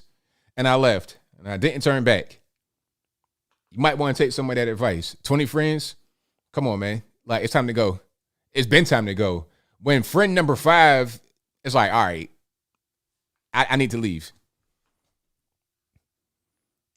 All right, let's get some more calls. And shout out to the caller, though. Hopefully everything's all right with you, man. And I'm serious. Please leave your area. And 816 on the line. We'll speaker to. And I left. Hello? Yes, 816 on my speaker to. Oh, Sam. All right, I got feedback in the background. Turn the speakers down for me, please. Hello, can you hear me? Can you hear me? I hear you well. Can you hear me? Yep. All right, cool. Hey, what's up? Everything's all good. How about yourself? Pretty good. Just a quick thing, or a quick question. Do you, since everything's kind of being exposed, like parents going at school districts, and most people are starting to wake up, do you believe that there could be a possible civil war that might come up? Civil war? Nah. I think what's going to happen is people are starting to wake up and take control of where they live. Because what happens is people kind of passively participate in politics where they live, or they don't do it at all. They don't even really care. When it comes time to vote for, school board, if they can, or whatever, they kind of just let things happen. Let people that always vote for these people vote for them. People that can run for school board, they just let them do it. people don't participate the way they should in their own community, and things just happen. It's kind of let stuff go on. Like an example would be Right. An example would be if they're going to build some kind of water treatment or some kind of sewage plant right by your house, and you see them starting to do it. You see the people out there surveying. You need to be out there saying, "Hey, what's going on here?" Talk to the city. Really get involved, because if you don't get involved, it's just going to happen, and then you're going to smell it one day. So people are starting to wake up and become more involved in their cities, and I think that's going to be the way that we can change a lot of these things and make it go the other direction. Right. So when I started realizing when the media and all this other stuff that's been going on, like all the lies, I literally just took a step back and just did my own research, and I started this research since like the election fraud and the January 6th. And then I was like, all right, I'm gonna take a step back and do some research. And then literally about 5 to 6 months later, I believe I'm correct. I'm just like, holy crap! Like, this is terrible. Like, why are these people doing this? Like, why would my government do this to all these people? Like, why? I hear you, man. I do. Yeah, it's just so scary. Like, now they're like forcing kids to like all this BLM and LGBTQ, whatever they're called, just shoving them down their throats and just kind of brainwashing them. Like you can't just do that. Yeah, I have nothing against gays or lesbians, but it's just you can't like shove all this stuff down their throat and just force them what to do. Like, it's just wrong. But see, now parents got choices at a certain point as well, because you got different options. You got homeschool, private school, charter school, a lot of different things to do. And like I said, you can get on these school boards. You can become in leadership. You can become a teacher. You can make change. You got to be the change. It can't just be, well, we rely upon these people to do things for us, because at the end of the day, they're just people. They're just people. They can be replaced. Yeah, exactly. They can be changed out, and then we can be the people that are in charge, rather than allowing just anybody to come in and do whatever they want to do. Right. Yeah. It's just really scary these days. Like, I sometimes don't know what to do, whether either just to stand up and fight back or not. Just like, get involved, man. Just get involved in your community, really, because that's the, in my opinion, that should be the takeaway from all of this. People just can't take their freedom for granted or their country for granted, because if we do, it can be taken from us, and we don't want that. Right. Yeah. Like, I work at a landscaping company, or lawn landscaping, and sometimes we would go to Kansas City and around St. Luke's. I would see like spray paints of like BLM and stuff, and I sometimes will see people walking around with like BLM shirts. That's what scares me, because I'm like, should I be scared because I'm white or something? I know it sounds stupid, but Nah, don't worry about it. I mean, these people, they, if they got on the BLM shirt, they ain't really trying to, now if they look like Antifa or gang members, that's a different story. Yeah, because all I see is from BLM and Antifa is it's just riots and just beating up people. Right. All right. Well, I think that's it. But thanks for taking my call, dude. Well, thank you for the call. Definitely appreciate you. All right. Have a good one, bro. All right. Shout out to the caller. All right. Let's go to the next one here. And let's do 262. You're on the line. Who am I speaking to? Hello? Yes, who am I speaking to? 262? Yes, sir. What's going on? Not too much, man. What's Hold happening? on a second. All right. I got to turn off the app so I can hear you better. Hold on. All You right. there? I'm here. Yeah, thanks for taking my call, ABL. I watch your show all the time, man. You're a brilliant man. No problem, man. You Thank there? you. Appreciate it. Hello? Can you hear me? Yeah. All right. Yeah, everything's good. So what's going on? I just don't know. CJ. Okay, are you watching the stream? Just don't watch that. Talk to me on the phone, and that's it. All right. So what's happening?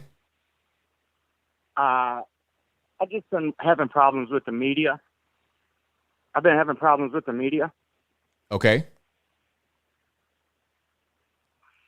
And So- I saw this one thing on, it was a 60 Minutes deal. Yeah. And it's a 60 Minutes deal, and it had all this, like, hold on one second.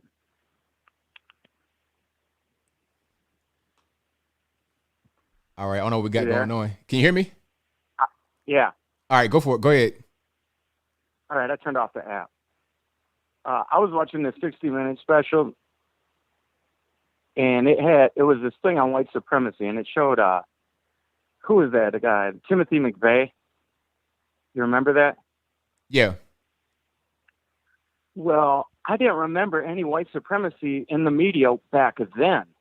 So then I tried to watch all the mainstream I could on it, and I didn't find anything on it on YouTube or anything. Everything was like a 10-minute clip. And then it said this is a huge problem in America. And then the second story was David Koresh. Well, David Koresh had African Americans in his cult. And there's other cult leaders that have been of other nationalities and other cultures, but they didn't single them out as being an Indian supremacist or whatnot. So I didn't understand that. And he seemed to have diversity in this cult. And that was white supremacy. And I didn't understand the second one for sure. And then they had a third one of this guy. He just wanted to be a hermit and go live, away from everybody, kind of social distance. There's a lot of them in every culture. And they called him a white supremacist too, but gave no meat and potatoes to why he was a white supremacist. So I'm like, damn. And me and my roommate are watching. And I'm like, dude, I'm surprised they didn't blame 9/11 on white people. And sure enough, dude, right after he says it, they're like, and 9/11 happened because we were so busy looking for these white supremacists. Wow. Like, yeah. That's crazy. And then the saga continues. I've been trying to tell people, I'm like, if there's white supremacists, they're not going to do anything other than a diversity fart to another culture, because they're not going to go sit in a prison cell with these people. You know what I mean? Right. Like, I'm like, I don't understand it, particularly between white and black, because I'm not going to do nothing to a brother of another color and then go sit in a cell full of them. You know what I mean? Right. It like defies logic to me. And yet, if it's not that in our ear hole 24/7, it's the LGBTQ stuff, where basically it's like watching Lassie, and it's like, how many dog movies that you had Lassie, then you had Benji. Well, now this last one I took my kid to, of course it had a gay mixed couple in it and everything else. I'm like, it's just another dog movie. And then I'm like, what? If they want so much diversity, why don't they put those little people in there too? And I mean, it just gets too weird for me, and it takes away, like life used to imitate art, and art imitates life. And I'm worried, like I don't know, dude. And part of me thinks they just want these people around so much so they don't reproduce, man. You know what I mean? That's one thing every letter of that alphabet has in common. And if it means we don't have to go to Vietnam, like they just throw us at people to get rid of us or what, but I don't know the agenda behind the media. And it's just, I don't know, it feels so thick it burns my eyes to watch sometimes. And I wanted to hear your thoughts on it. Man, there's a lot there, and I think you pretty much on point with what you're saying. Yeah. I don't know if you have kids, but like I have black friends and they have kids, and it's like, dude, how do we raise our kids when they're telling you I'm the evil man all the time, when I've known these people for like 25, 30 years? It's like, dude, we might as well just give up, dude, because Martin Luther's dream was right on point. Our kids would have played together and been fine, man. But it's like, there's always got to be, and it's plagued American history from the Christian Jubilee after the Civil War, when Christian whites and blacks came together and they all got gunned down. Then it happened, I guess, in the Carolinas. There's a story of a what was it called? The Fusion Party, and whites and blacks came together again. And that was another city like that, Black Wall Street or whatever they're talking about. So it's like, dude, if we get along too good, I'm worried we're going to get shot. Well, you know what I mean? I'm going to say this, and then I got some more calls to get to, but I think that I don't have any kids, but people need to just raise their kids for telling them the truth. Tell them the honest truth. Don't lie. And that's really got to be what it is. And if they're going out in the world, they're getting different kind of information. At a certain point, you got to debrief. You got to be like, okay, here's the reality of what's happening. Here's what's going on, and show proof, show evidence. You just got to teach kids the proper thing. It can't just be relying upon the school system or anyone else on the outside to teach your kids. You got to teach your children every day, man. But thank you for your call. Definitely appreciate you. Right on. Thank you for your time. No problem. All right. Shout out to the caller. Let's get to a few more. 585, you're on the line. Who am I speaking to? Yeah, hey, ABL, this is Ken from Rochester, New York. All right, man. What's going on? Oh, I just want to talk to you about, I had a bunch of questions here. I haven't heard anyone speak about, like, you know how Joe Biden's saying the biggest threat is white supremacy. Yep. And they're dumbing down the military with all this critical race theory. And no one's really talking about the setup, because what they're going to do, I just watched Trump's speech tonight. What they're going to do is, once they figure out that the election was stolen, all the patriots are going to stand up. But they got it already set up where the military's, where they're the bad guys, where they're not. All the Trump supporters, all the patriots. Ooh, hold on, let me turn it down. You there? I'm here. Okay. And I just wanted to hear your take on that. Have you thought about that, or have you? Nah, I think that people kind of see through a lot of this stuff. I don't think I think some people may see certain people a certain way, but I don't think that's going to be the majority. I don't think too much about that, honestly. But a lot of, huh? Oh, sorry. Go ahead. When you said about the F-16s and all that, we're going to need F-16s and nukes to take on the government. They're already setting it up. It's going to be the government. It's not going to be, they're going to just, how do you say it? They're criminalizing the patriots. So well, that's assuming that's assuming the military, all of that is going to be like if there's ever any situation where there's any kind of conflict, that's you have to take into consideration that the people that the government counts on being on their side may not be. Right, but they're weeding out the patriots in there already with this critical race theory, and people are not. It's not working the way that they want. The people that are falling for this are the ones that are pushing it. You got a lot of people in leadership that are pushing it, but parents are fighting back. People are fighting back.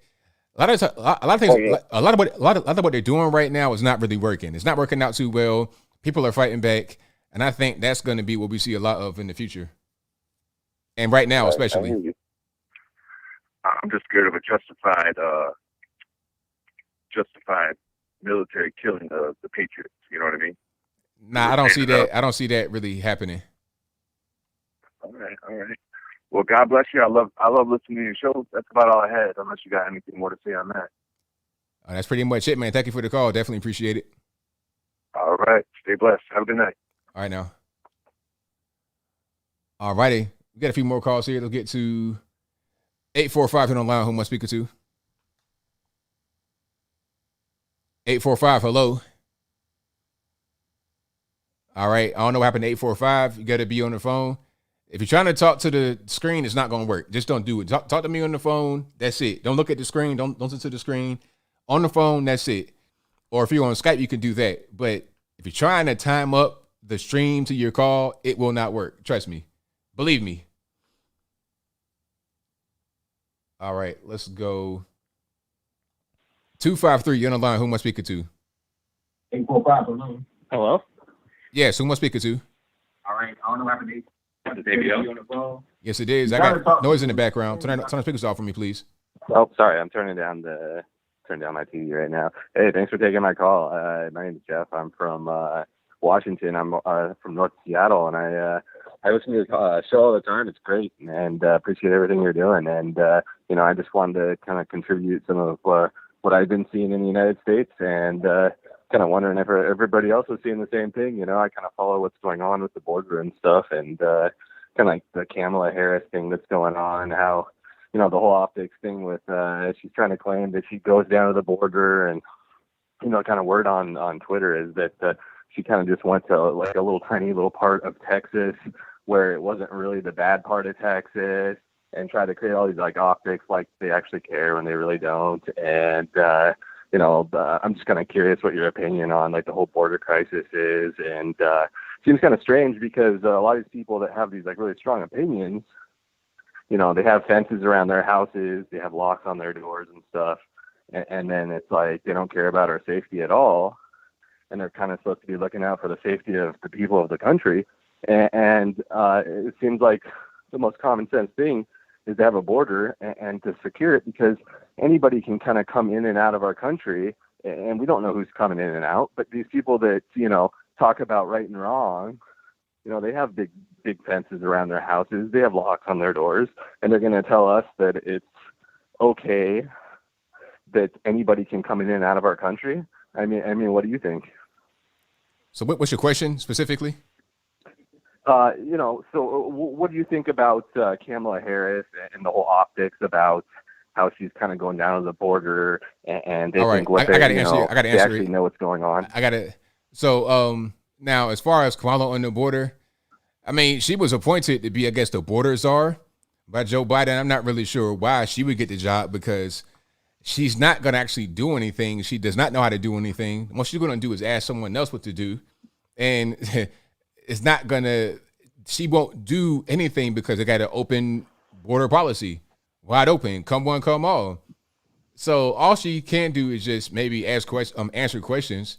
And then I think Trump kind of forced her to go down there because he planned to go down there with some House reps in Texas.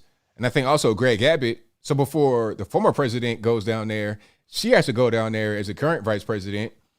So it's a whole big mess.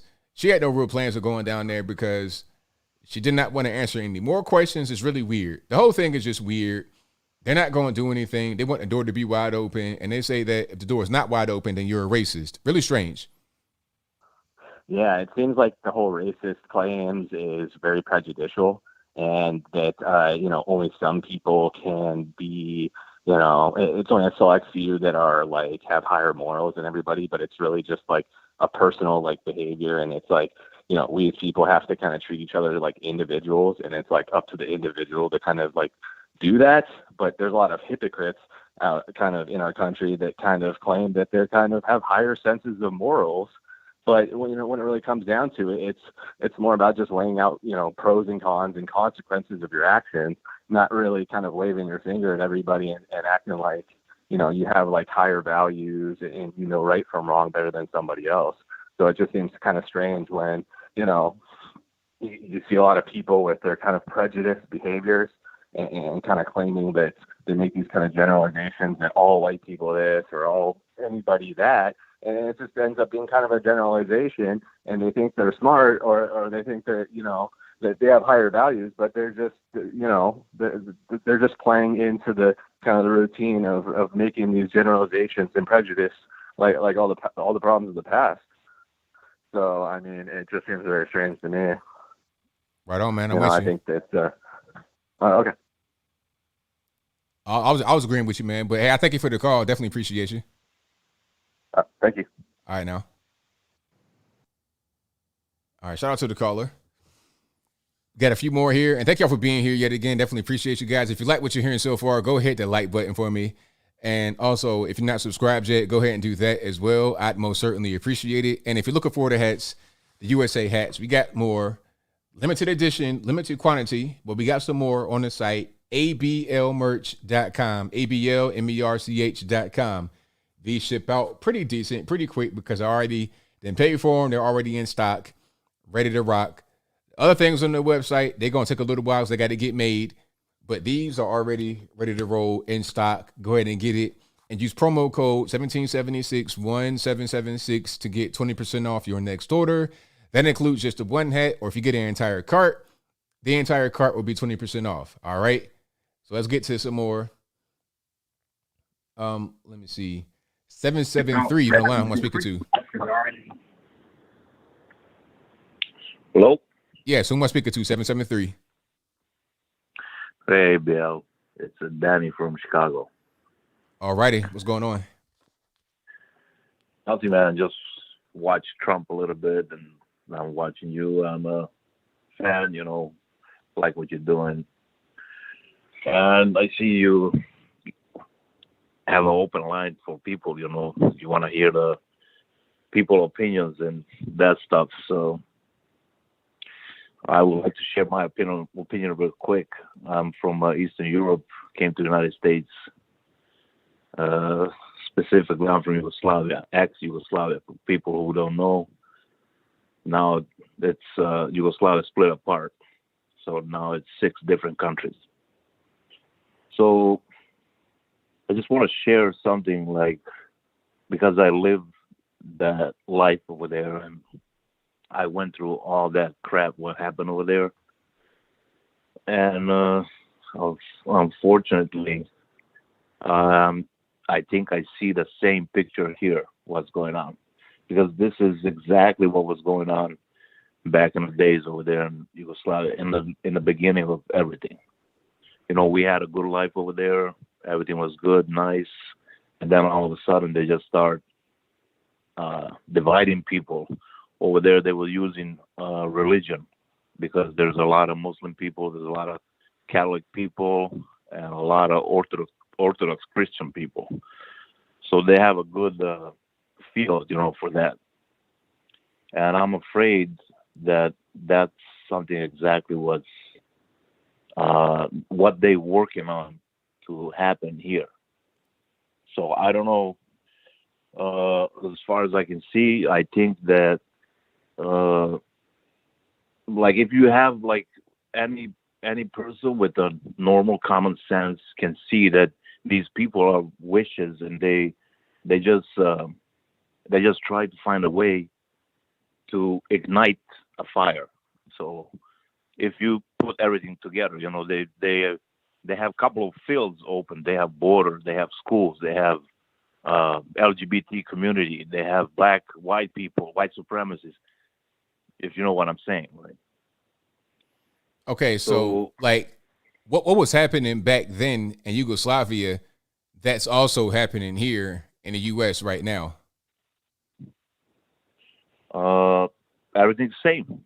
It started exactly the same. So people, you know, they don't care as long as they go to work and they make decent money for a living.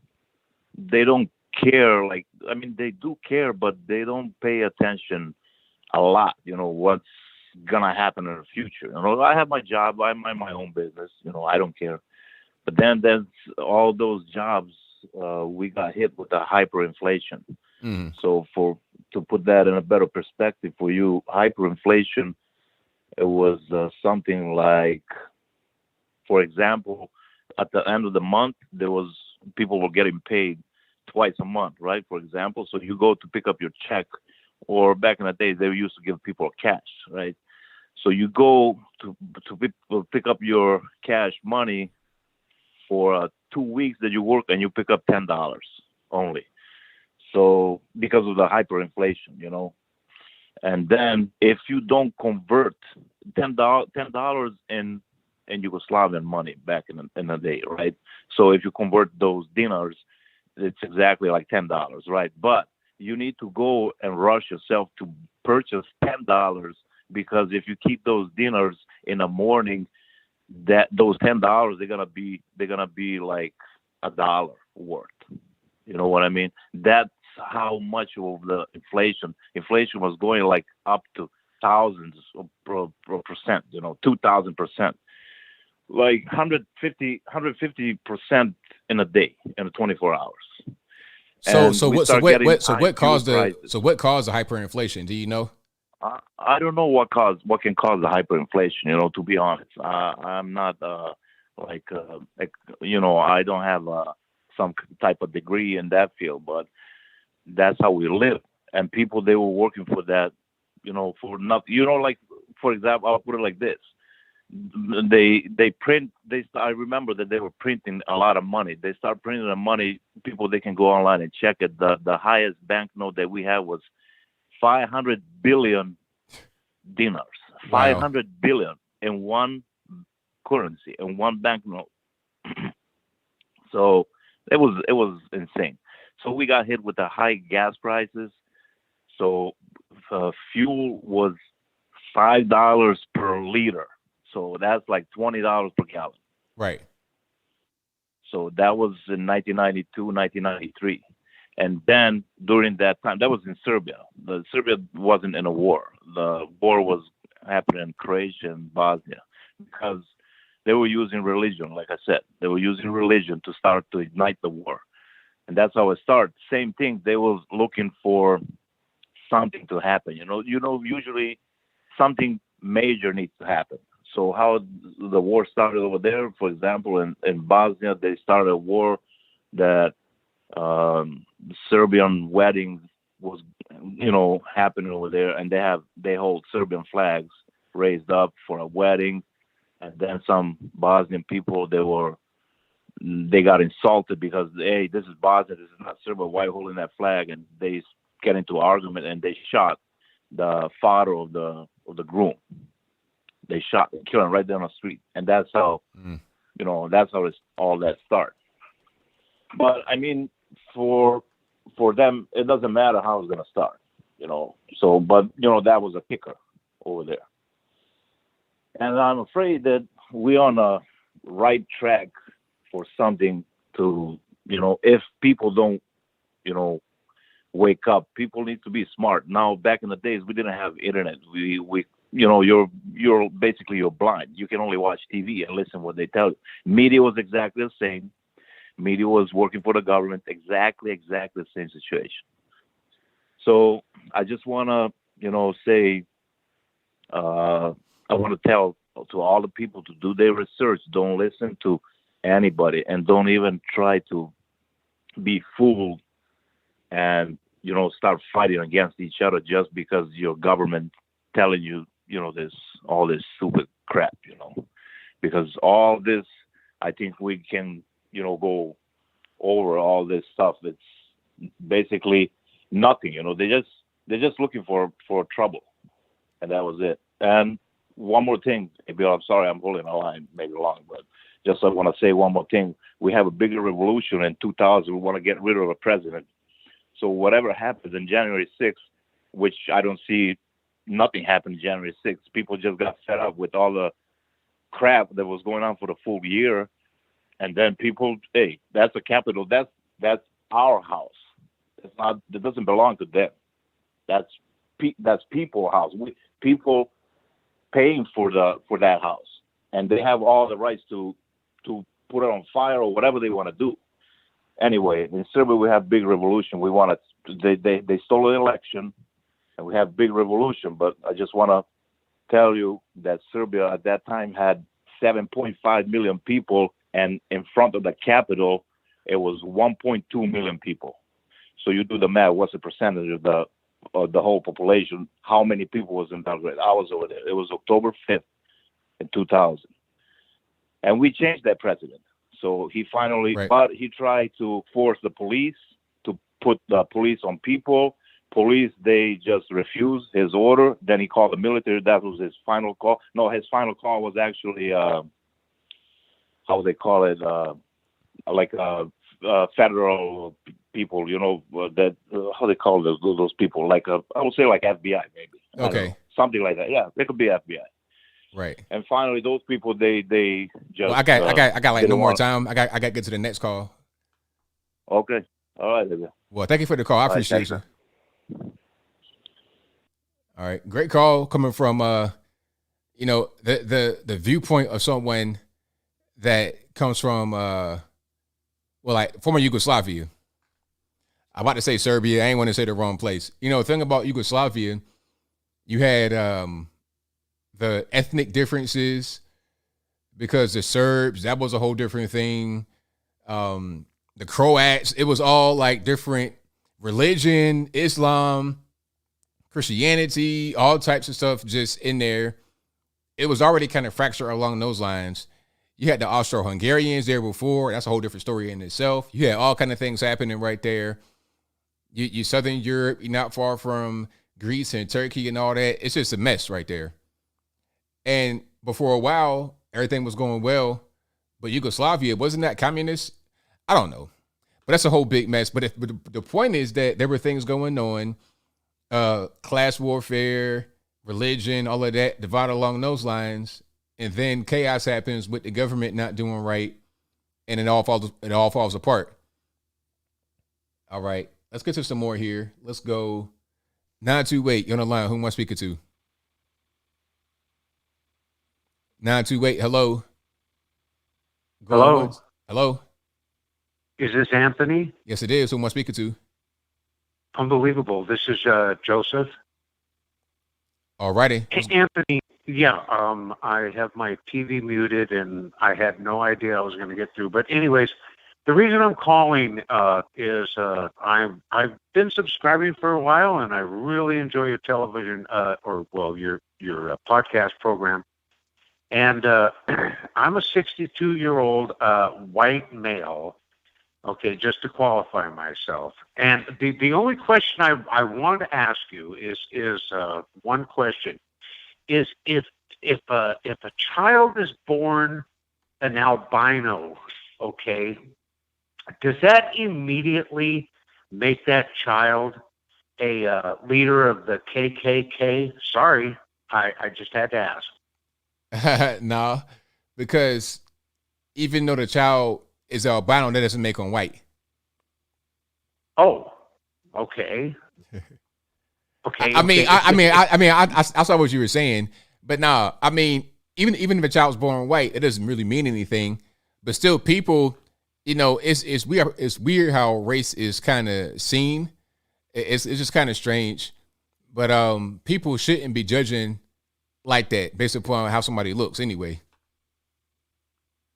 Well, that's true. And by the way, I'm a subscriber of your channel, and I watch you all the time, and you seem far better intelligent than this old man. But anyway, I'm just curious about that, because it's kind of driving me nuts that this color of the skin thing seems to be, the whole thing is kind of driving me nuts, and I'm like, well, wait a minute. I remember back in the 70s, everybody got along with everybody, and it was like, it didn't matter whether you had an afro or it didn't matter whether you had long hair. It didn't make a difference. Everybody everybody, bell bottoms, everybody wore bell bottoms, so if you remember what those are, but maybe not. But anyways, it doesn't matter. The thing is that's kind of driving me nuts today is that they're doing this. That they're kind of cramming it down your throat. It's not the albino thing that you're going to be the next KKK leader because you're born albino. It's just a funny thing. I don't know. Help me out here, please, Anthony. Please, just help me out here. I need to get that straight and understood. And who better, So I'm going to leave it at that, and I'm going to go back to your podcast and see if you have any thoughts or comments. So I don't know, Anthony. I'm surprised I'm talking to you to believe it or not. I respect you. Well, I thank you for the call. I appreciate you. Well, I appreciate you too. Thank you. All right, Keep now. your show up. Thank you. Keep your show up. Okay. Bye-bye.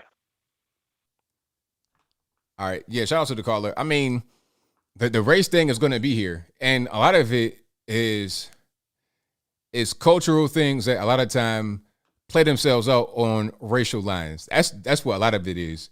Now, people can talk about genetics and all of that. That's a whole different story. So I won't even go down that road. But a lot of it is cultural things based upon racial lines. Because a lot of people, and according to their race, will gravitate toward certain cultures. But that's not always the case. because I seen some white guys in the hood, just like everybody else in the hood. And you got plenty of black folks that live out in nice suburbs where it's mostly white that are just like them. I'm seeing country black folks just like the country white folks. A lot of it just depends on where you live, how you grew up. And a lot of that in America, at least, is based upon racial lines. But the issue with that, regardless of how these class lines are drawn, the issue is how can everybody just coexist? Because we all live in the same country. Might not live in the same neighborhood or the same necessarily the same area, but at a certain point, we got to interact. So how do we just get along? And a big block to us being able to have any kind of cohesion is mainstream media, which sucks and which is dying at our hand. And also a lot of the political stuff going on and just people just not being able to do right. The government enabling the welfare state so these lines can continue to be drawn in the sand. We got to be able to get beyond it. That's just what it is. All right, let's go to let's try 480. You're on the line. Who am I speaking to? Hey, this is Ben from AZ. How are you doing? Everything's all right. How about yourself? Pretty good. I just was wondering if I should buy any guns and get ready for the next war. Well, I don't know about a war, but I say it's always good to have as many firearms as possible. That's always a good thing, just to be ready for whatever happens. It could be, I don't know, it could be you might have a wild animal on your property, or it could be you got a whole bunch of people that shouldn't be there. Whatever the case may be ready. That's all I'm saying. Okay, thanks. Thanks for the info. No problem. Good. I just was wondering. All right. Shout out to the caller. Shout out. All right, let's go. Okay, let's go. 861. You're on the line. Who am I speaking to? Hello? Yes, who am I speaking to? Yes, this is Paul calling from Southern China. How you doing? Everything's all right. Can't complain about yourself. Yes, I'm doing great. Good morning to you. Well, it's morning time here. This evening back home. Yeah, Anthony, I just want to chat with you very briefly about technology. I hate to be throwing you for these loops because I know that from your introduction and the calls that you have coming in, everybody's focused on the hot topics. And then when I get through with the call, it's always something that's kind of, off the beaten path. Like I called about ADOS one time. Last time I called, I threw out climate change, and now I want to talk about something that's a little technology. So I hate to not call, but to call not about the. Oh, it's fine. Don't even worry about it. It's cool. So yeah, let's talk about it. So what's happening? Caller, can you hear me? I can't hear you if you're talking. All right, I don't know what happened, but I can't hear you. Yeah, sorry, my man from Southern China. I remember him. He did call about ADOS from China. Yeah, but it's all good. You can talk about whatever you want to talk about as long as it's kind of politically related, something it kind of makes sense. That's him right here calling back. Let me see if he can get on. All right, can you hear me? Hello? I hear you now. Yeah, can you hear me? Okay, yeah, I'm calling by Skype, so it might have dropped the call. I'll be very quick because the Wi-Fi overseas is not as stable as it is domestically. But hello. So are we okay? We good. Go ahead. Yeah, I was at a birthday party with a friend last night, and we started talking about some of the differences between China and America, and the main thing that came out was technology, and how everything here is mobile. Everything here is China is a cashless society. Nobody uses cash anymore. Everything is mobile payments, apps and QR codes and apps. That's how things are done here. And back home, I think I mean, there's Apple Pay and there's Android Pay. I'm not exactly sure how prevalent or they are. I'm assuming that things are still kind of cash and credit card. Would you agree? Yeah, I mean, if you go into a store, everything is card for the most part. People still use cash sometimes, but for the most part, everybody has their credit or debit card. Now, if you're shopping online, everything is it's still probably credit card or like PayPal or something like that, but which is still the same thing as a credit card because you got to get tied to your bank. What about Apple Pay and Android Pay? That's not very common. Maybe like in some of the big cities, but I've never seen that. I've never used that before in my life. Okay. Yeah, well, there are two platforms here one is called WeChat Pay and the other is called Alipay. And between those two, nobody uses cash anymore. So, China is ahead of us, I think, in that regard. And also infrastructure. There are bullet trains all over the place here. And buses are electric. And there's just an explosion of electric vehicles. They just opened up a line to Tibet, where you can take a bullet train to Tibet. And Europe has some pretty good bullet trains as well. They was talking about like back home, it's just the Amtrak, which is anything but impressive. So, one more thing about the apps. I just did my lease, which kind of threw me for a loop because my landlord came in so we could sign my new lease. And I was expecting, like everybody else expects, some stapled papers that I have to sign. And she just put out her phone and opened up a company app, and we did my contract through the app. I also just did my taxes through an app. Do you know if anybody have you heard of anybody back home doing contracts through apps? Yeah, we got that. Like I've signed contracts on my phone because in my phone the way I got it, I have a stylus in my phone, so I could just sign contracts right there on my phone. And as far as taxes, you got TurboTax and stuff like that. You could do that probably on your. I'd like to do it on my desktop, but you could do it on your phone too. Yeah. Okay. Yeah. Well, those are some things that we're talking about. How China is cashless. America is going to take maybe another few decades to go cashless if it ever happens. And the infrastructure here is as far as like bridges and bullet trains, and we're just kind of behind in that regard. So this gap that we kind of see between this technological gap between China and the States, which is wide and getting wider, especially with like electric vehicles. I mean, the buses here, so many vehicles are electric. We still have some gas stations, but those are like for, old kind of clunky cars. All the new cars, all the hot cars, everything is electric. And there's electric vehicles is picking up steam back home, but I don't think anything to level where it is here. So there is a technological gap we see. And do you think that over the long term, if this gap continues to get wider and wider, that's going to spill over into other areas of our relationship and our standing in the world, as far as China kind of overtaking us as an economy and a technological superpower? The issue with China is that they have a lot of other problems in society that they're not able to really solve. Like China, once you leave Beijing, Shanghai, you're looking like almost third world country. Second world, definitely, but almost third world. Once you leave Beijing, Shanghai, or like Hong Kong, you live in a third world country. So they got a lot of problems domestically. They got a problem with food, no arable land.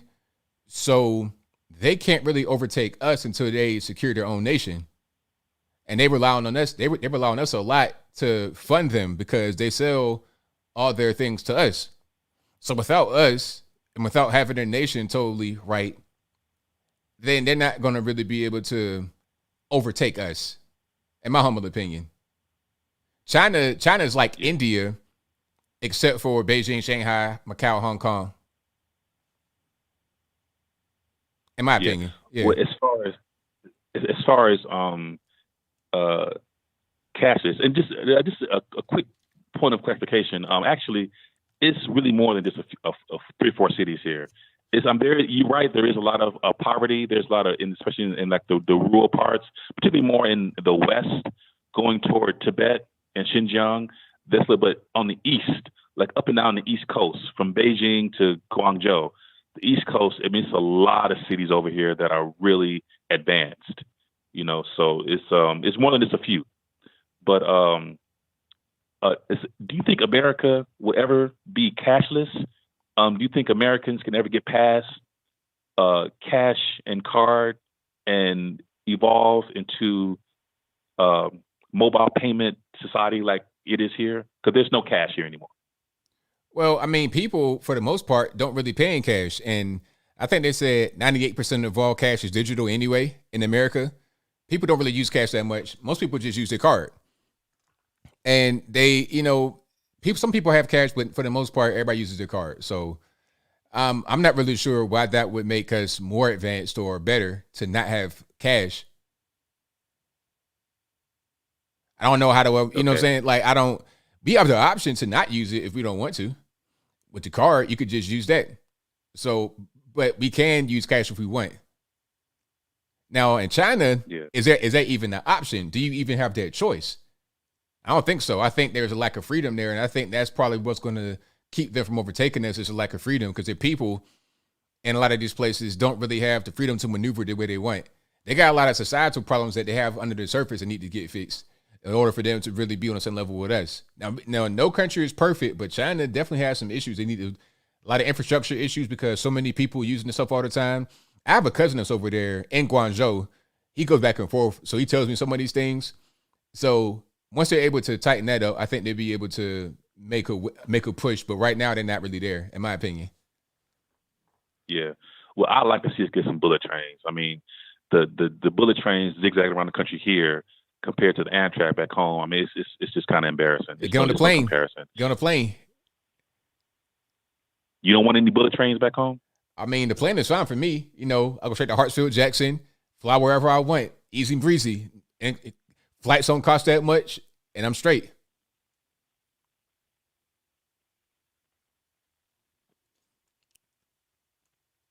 All right, I think you might have dropped. Thank you for calling, man. Definitely appreciate you. Yeah. No, let me get on the flight. It's fine. That government though, and the CCP, man, try getting disappeared because you're a billionaire like Jack Ma. They had Jack Ma. I don't know where he was at for like 2-3 weeks. He was just he just pretty much vanished face of the earth. China has a lot of problems. I understand what he was saying about their advances in technology. But one thing they can't do in China is innovate, because they have so much control over their people. There's no innovation. What is China known for as far as an invention in modern times? Not gunpowder or something like that. Did they even do that? I don't know. But what are they really known for as far as innovation? The West innovates. The China is like a slave state to a certain extent. They have a middle class and whatnot, but a lot of that is, I don't know. China's interesting. I like to see, I like to learn more about China. All right, man. Skype caller, what's happening? Can you hear me?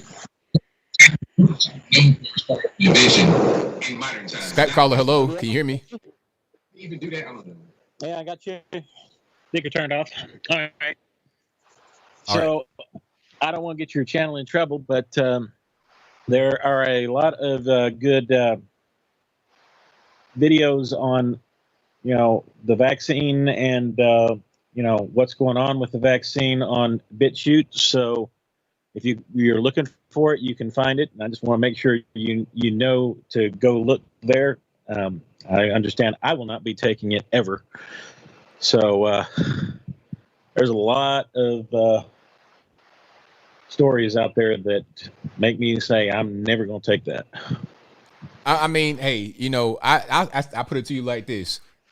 My body, my choice. That's the motto I'm living by as far as this thing is concerned.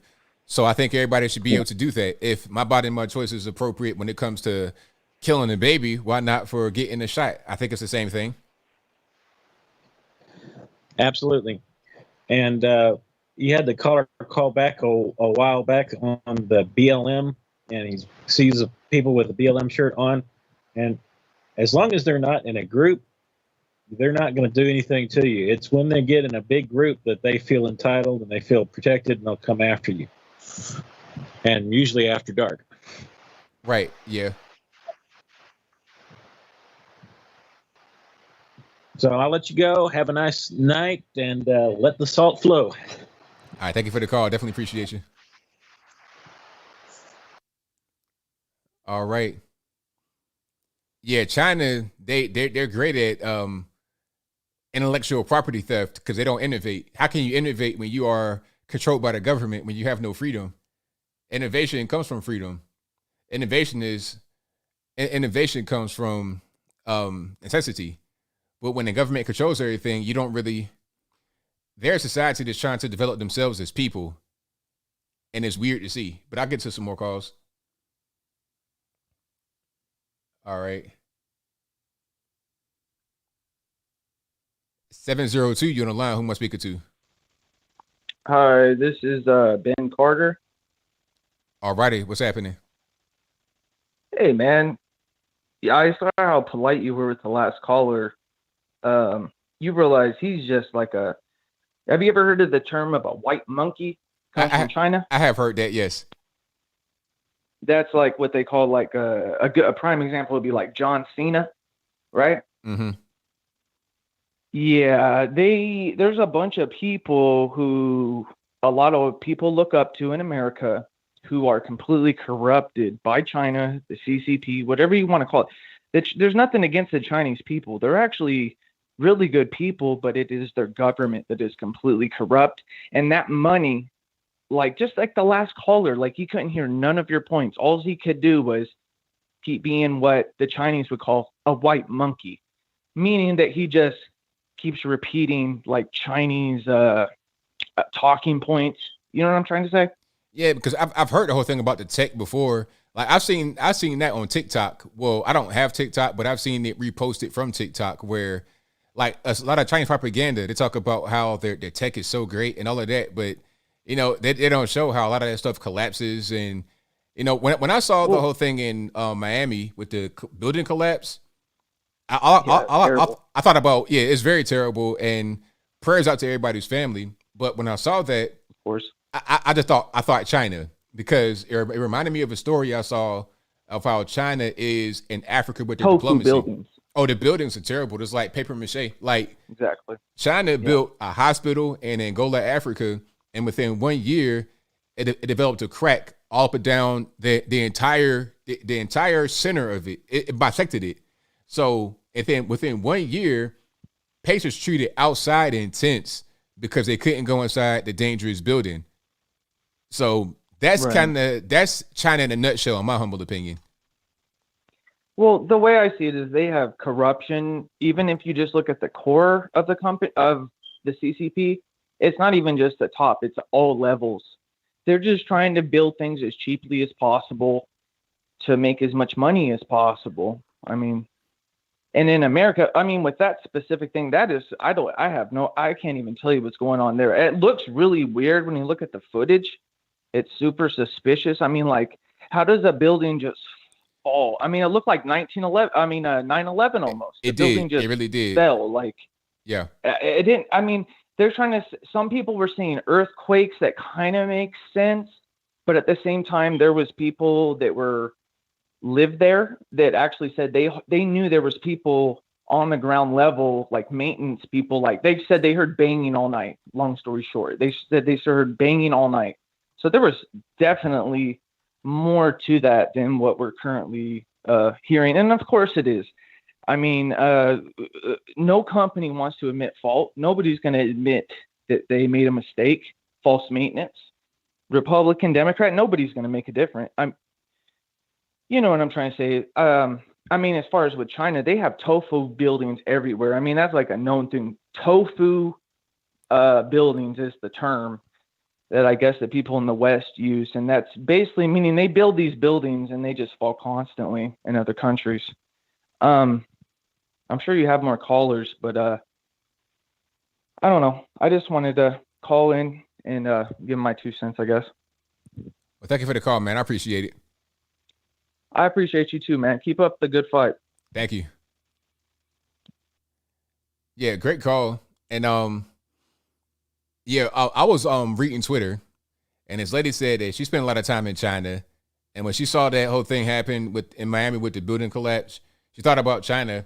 And she was telling the story, anecdote, but whatever, about how she saw a dentist operating out of a half-collapsed building. A dentist in a half-collapsed building. Imagine that. You seeing something like you in Iraq got hit by a mortar and you in there getting a root canal. It's like that in China. You don't see that in the U.S. If it happened in the U.S., you couldn't actually, if you worked in a place like that, it wouldn't be legal. But in China, you could pretty much do whatever. It's a weird place. Controlled by the government. Communist regimes like that don't really succeed in the long term. They're doing okay right now in certain parts of the country, but they got a lot of problems. Let's get to some more calls here. Let's go to 720. You're on the line. Who am I speaking to? This is Andrew from Oregon. All righty. What's happening? Hey, ABL. Hey, I have, I am hopeful that the United States comes to a point where we're back on track again. And that, our government isn't ruled by dictators and people who constantly tear up the Constitution whenever they feel like it. But I do want to ask, what would you say to people, people on the right, conservatives, patriots, who, American citizens who still buy and still purchase subscriptions and stuff from Netflix, Disney Plus, Hulu, Amazon Prime, when they're putting out stuff that directly opposes their morals or their point of view, and these companies that are constantly trying to undermine our positions or constantly, demeaning us and everything. So what would you say to that? Well, I would say that if people want to fight back against all this stuff, if they really want to make a difference, they can. People act like, I get calls sometimes, or I get emails, people that kind of feel hopeless, like this is not gonna, I can't do anything. You have a lot of power. You do have a lot of power, and that dollar is very powerful because corporations, they move on the dollar. If it's just $1, that's, you can let it go. But if it's a lot of people, thousands, millions of people, you can make a difference. So you can vote a certain way. You can shop a certain way. You can spend your money a certain way. So if you don't want all this degenerate crap to get put on television or on these little streaming services, don't support it. Like, there may be some stuff, like I may see a commercial for a TV show or something like that. I don't even watch TV.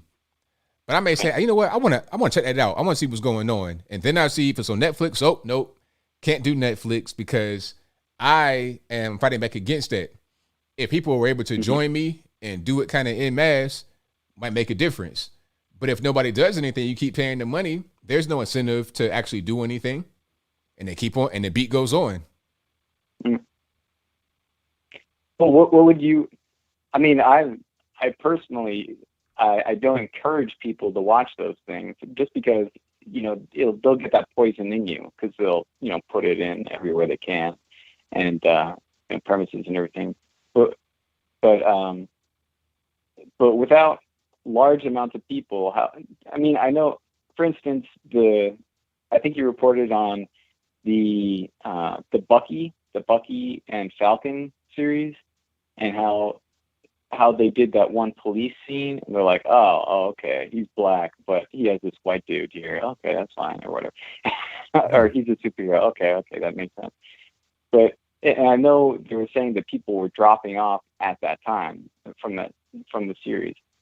What, but do you think that they would get the point that it's because of the messaging that they're putting out?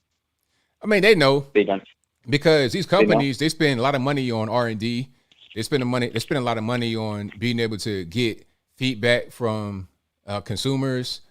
They reorder metrics. They know what is working and what's not working.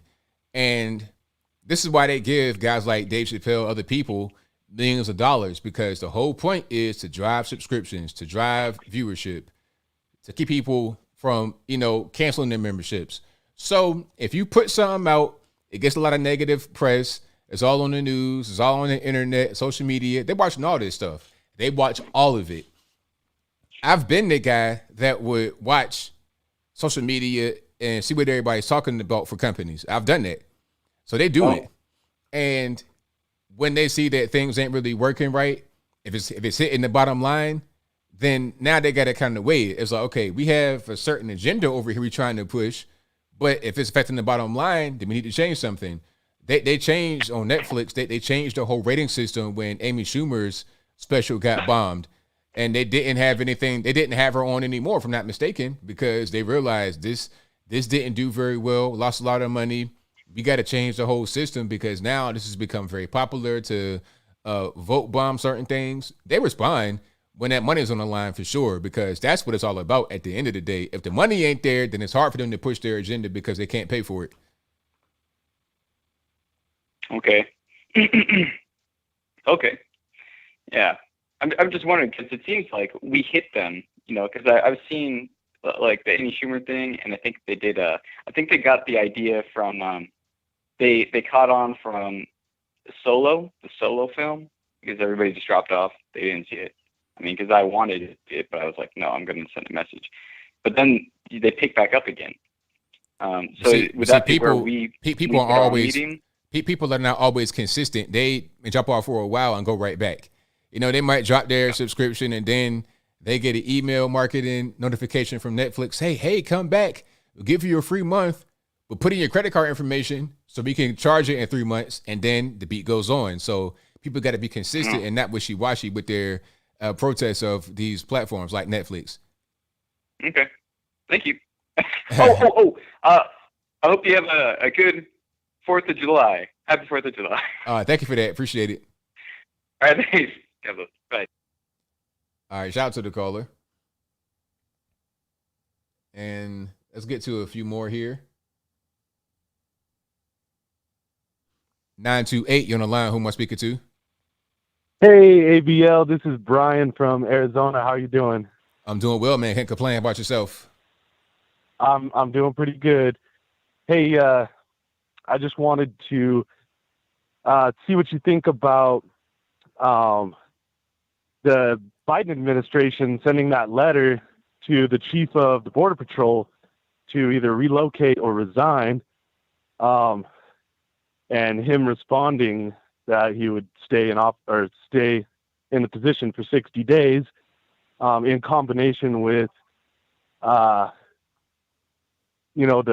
no voter ID and all that. Okay, I've not heard about the first. I've not heard about the first thing. So you said the Border Patrol. What was he now?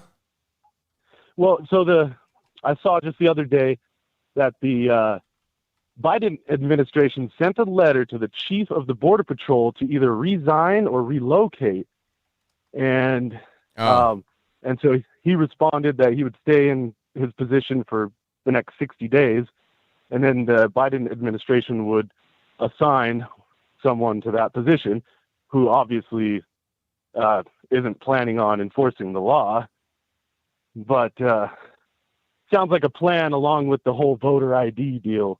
Illegal immigrants being able to vote, possibly. Right. Yeah. I think that they're trying to go ahead and just push that forward, like just trying to let the border be wide open. I think maybe the person may have said something about the border being wide open and not being a fan of it, so they're trying to get him out the way.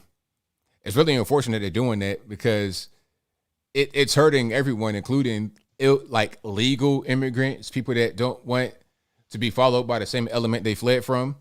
It's strange because they say on one hand that people are fleeing dangerous environments, dangerous countries, but they're not talking about how dangerous people may follow them into the new country if you don't have a secure border. So it's really strange how they're doing it, but that's pretty much the direction they're going, unfortunately.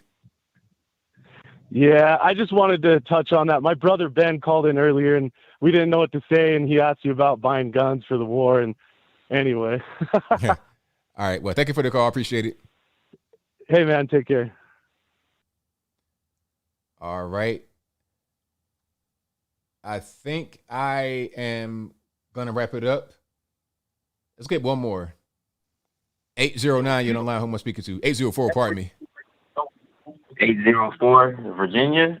So I wanted to call in and talk about how Governor Ron DeSantis signed 2 bills recently, SB 2006, which basically says the government can vaccinate you at will of the health officer if they want to. And SB 233 says that a student can get fined for, so basically if they teach something like critical race theory, that if they were to pursue a court case about it, that if they published the video without the lecturer's consent, that student could get fined $200,000.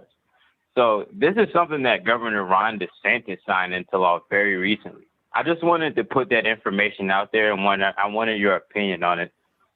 Well, I've not read it, so I don't know exactly the full context of it, so I can't really make a comment. Because I've seen that kind of floating around, but I'm not exactly sure what the context is, because sometimes these bills have certain things in them that don't look right, but then once you see it in the full context, it makes sense. So I don't really know what the full context is. I have to look into that and then get back to you. Okay. So just to push the idea, so like I said, SB 2006, they could isolate you, quarantine you, forcefully get you vaccinated at discretion of the health officer. At least that's what the bill says. I mean, if you could do a video about it or read it, it'd do a great service, because I haven't seen anyone talk about it lately. Yeah, I'll check it out for sure. All right. Appreciate you. Have a good night. All right. Thank you for the call. All right. That'll be a wrap for me. Thank y'all for being here tonight. If you couldn't join the call, it's not my fault. You got to blame the white man for that. But thank y'all again for being on. I'll be back live again on Wednesday, as always, Wednesday and Saturday at 8 p.m. Eastern Standard Time to right around 11 or so. All right.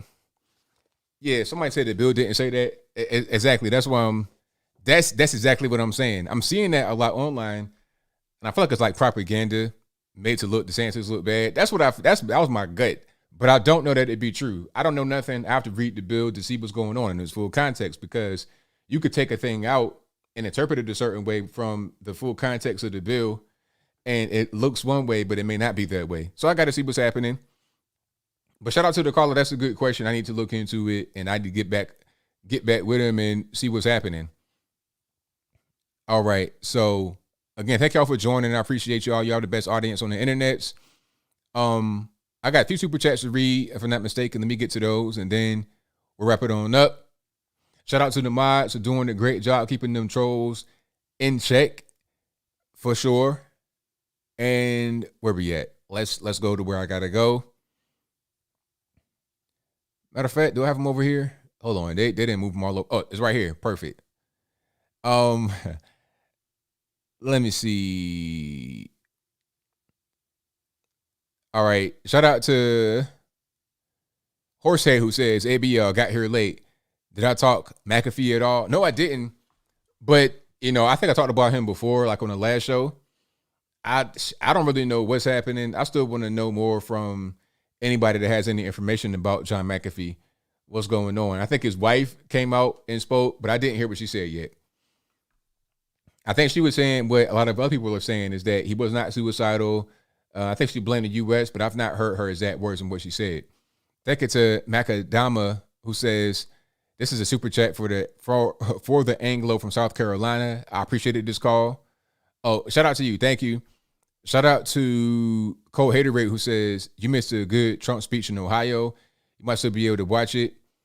I'll check it out. Thank you to Joey Muggs, who says, where does this man live? Iraq? Talking about the guy that had 20 friends that got killed. That's crazy. It's like, sir, do you live in Fallujah? What's happening? Horsehead also says, look up Simon Campbell calls out Pennsbury School. Thank you to Watts for your donation, who says ABL for the win. Thank you.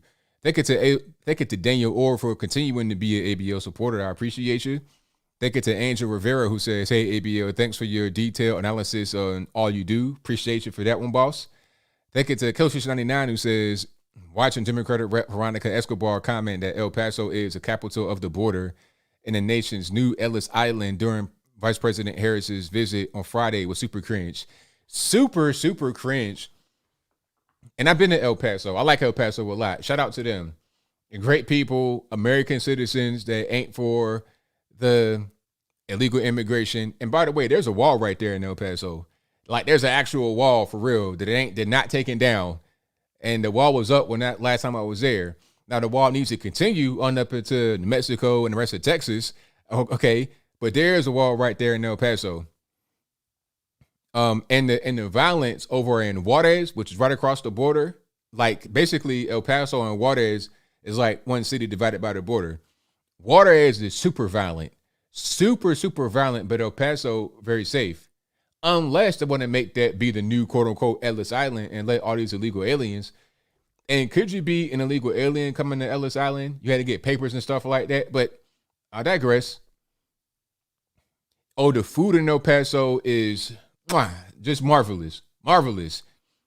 I went to an authentic Mexican restaurant, and it was great. Shout out to all the boy lives out there in El Paso cooking up that good food. All right. Thank you to Vanessa, who says, just ordered the cap you are wearing. Well, I'm glad you did. Thank you for that. I hope you will like them. It'd be great. Party in the front, business in the back. You understand? Thank you to Jeff Donhauser, who says, first time caller from Seattle. Do you follow James Lindsay? He's a pretty big critic of critical race theory and exposes it as cherry-picked collection of history written by Marxist author Kimberly Crenshaw. Thank you to Lou Marlowe, who says digital currency is easier to steal by the government or hackers, way overrated. Bingo. Now, you don't need gold, you don't need silver, you don't need any physical currency like that, because put it in this system right here. And then when they want to shut you off on your money because you didn't been a bad person, you know, they want to, you a suspect of a crime, shut your card off. They do that too in China.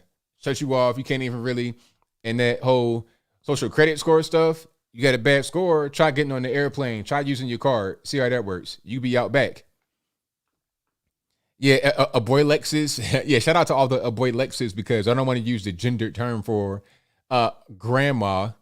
Is grandma incorrect to use because doesn't ma refer to mother? Isn't mother a gendered term? So grand person, like how do we really refer to a woman? Anyway, I digress. Thank you to, let me see, Jeff Dunhauser, who says, why do you think people want to, quote, rethink and cherry pick history and facts like 1619 Project and critical race theory? Do you think they're trying to brainwash impressionable Americans into changing to socialists? Of course. Yeah, you know it. You answered your own question there. Hudson Jackson II says, QC is not really important to the Chi-Coms. Not only do their tech products malfunction and buildings collapse, their man-made islands are sinking. Yes. Quality control. Thank you to Cole Haterate, who says people in China have to live under something called a social credit score with millions of cameras literally everywhere. A low score equals cancellation. Yes. Thank you to Jeff Dunhauser, who says, how can the left consider themselves the party of peace and love when a lot of them are incapable of micromanaging their own prejudice? There you go. Thank you to Seth Hall, who says, happy upcoming Independence Day weekend, everybody. Yes. Independence Day, right around the corner, is going to be great. Thank you to ODV for the tea coffee donation emoji. Thank you to F.A. Ranger Xbox, who says, fight commies by killing the federally backed loans with tax dollars. And thank you to Stavros Sarantopoulos for the donation. I appreciate you. All right.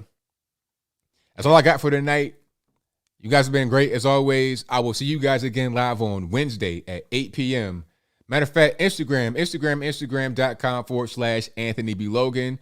I think I'm gonna go live there on Mondays. That's gonna be my objective. Now, if I can just pull it out and do another stream sometime in the week on Instagram, aside from the Monday, maybe I'll do it. But for right now, let's shoot for Mondays. Mondays on Instagram, I'll be live on there. And it's cool. It's like a 1-to-1 format. It's lit. And if I can find some time, I promise I'm going to upload those clips to a separate YouTube channel so you can have that for whatever you want. And I'll promote that when I do it, and not until then. All right? So thank y'all again for joining. And until next time, y'all be safe. I'm out. And peace.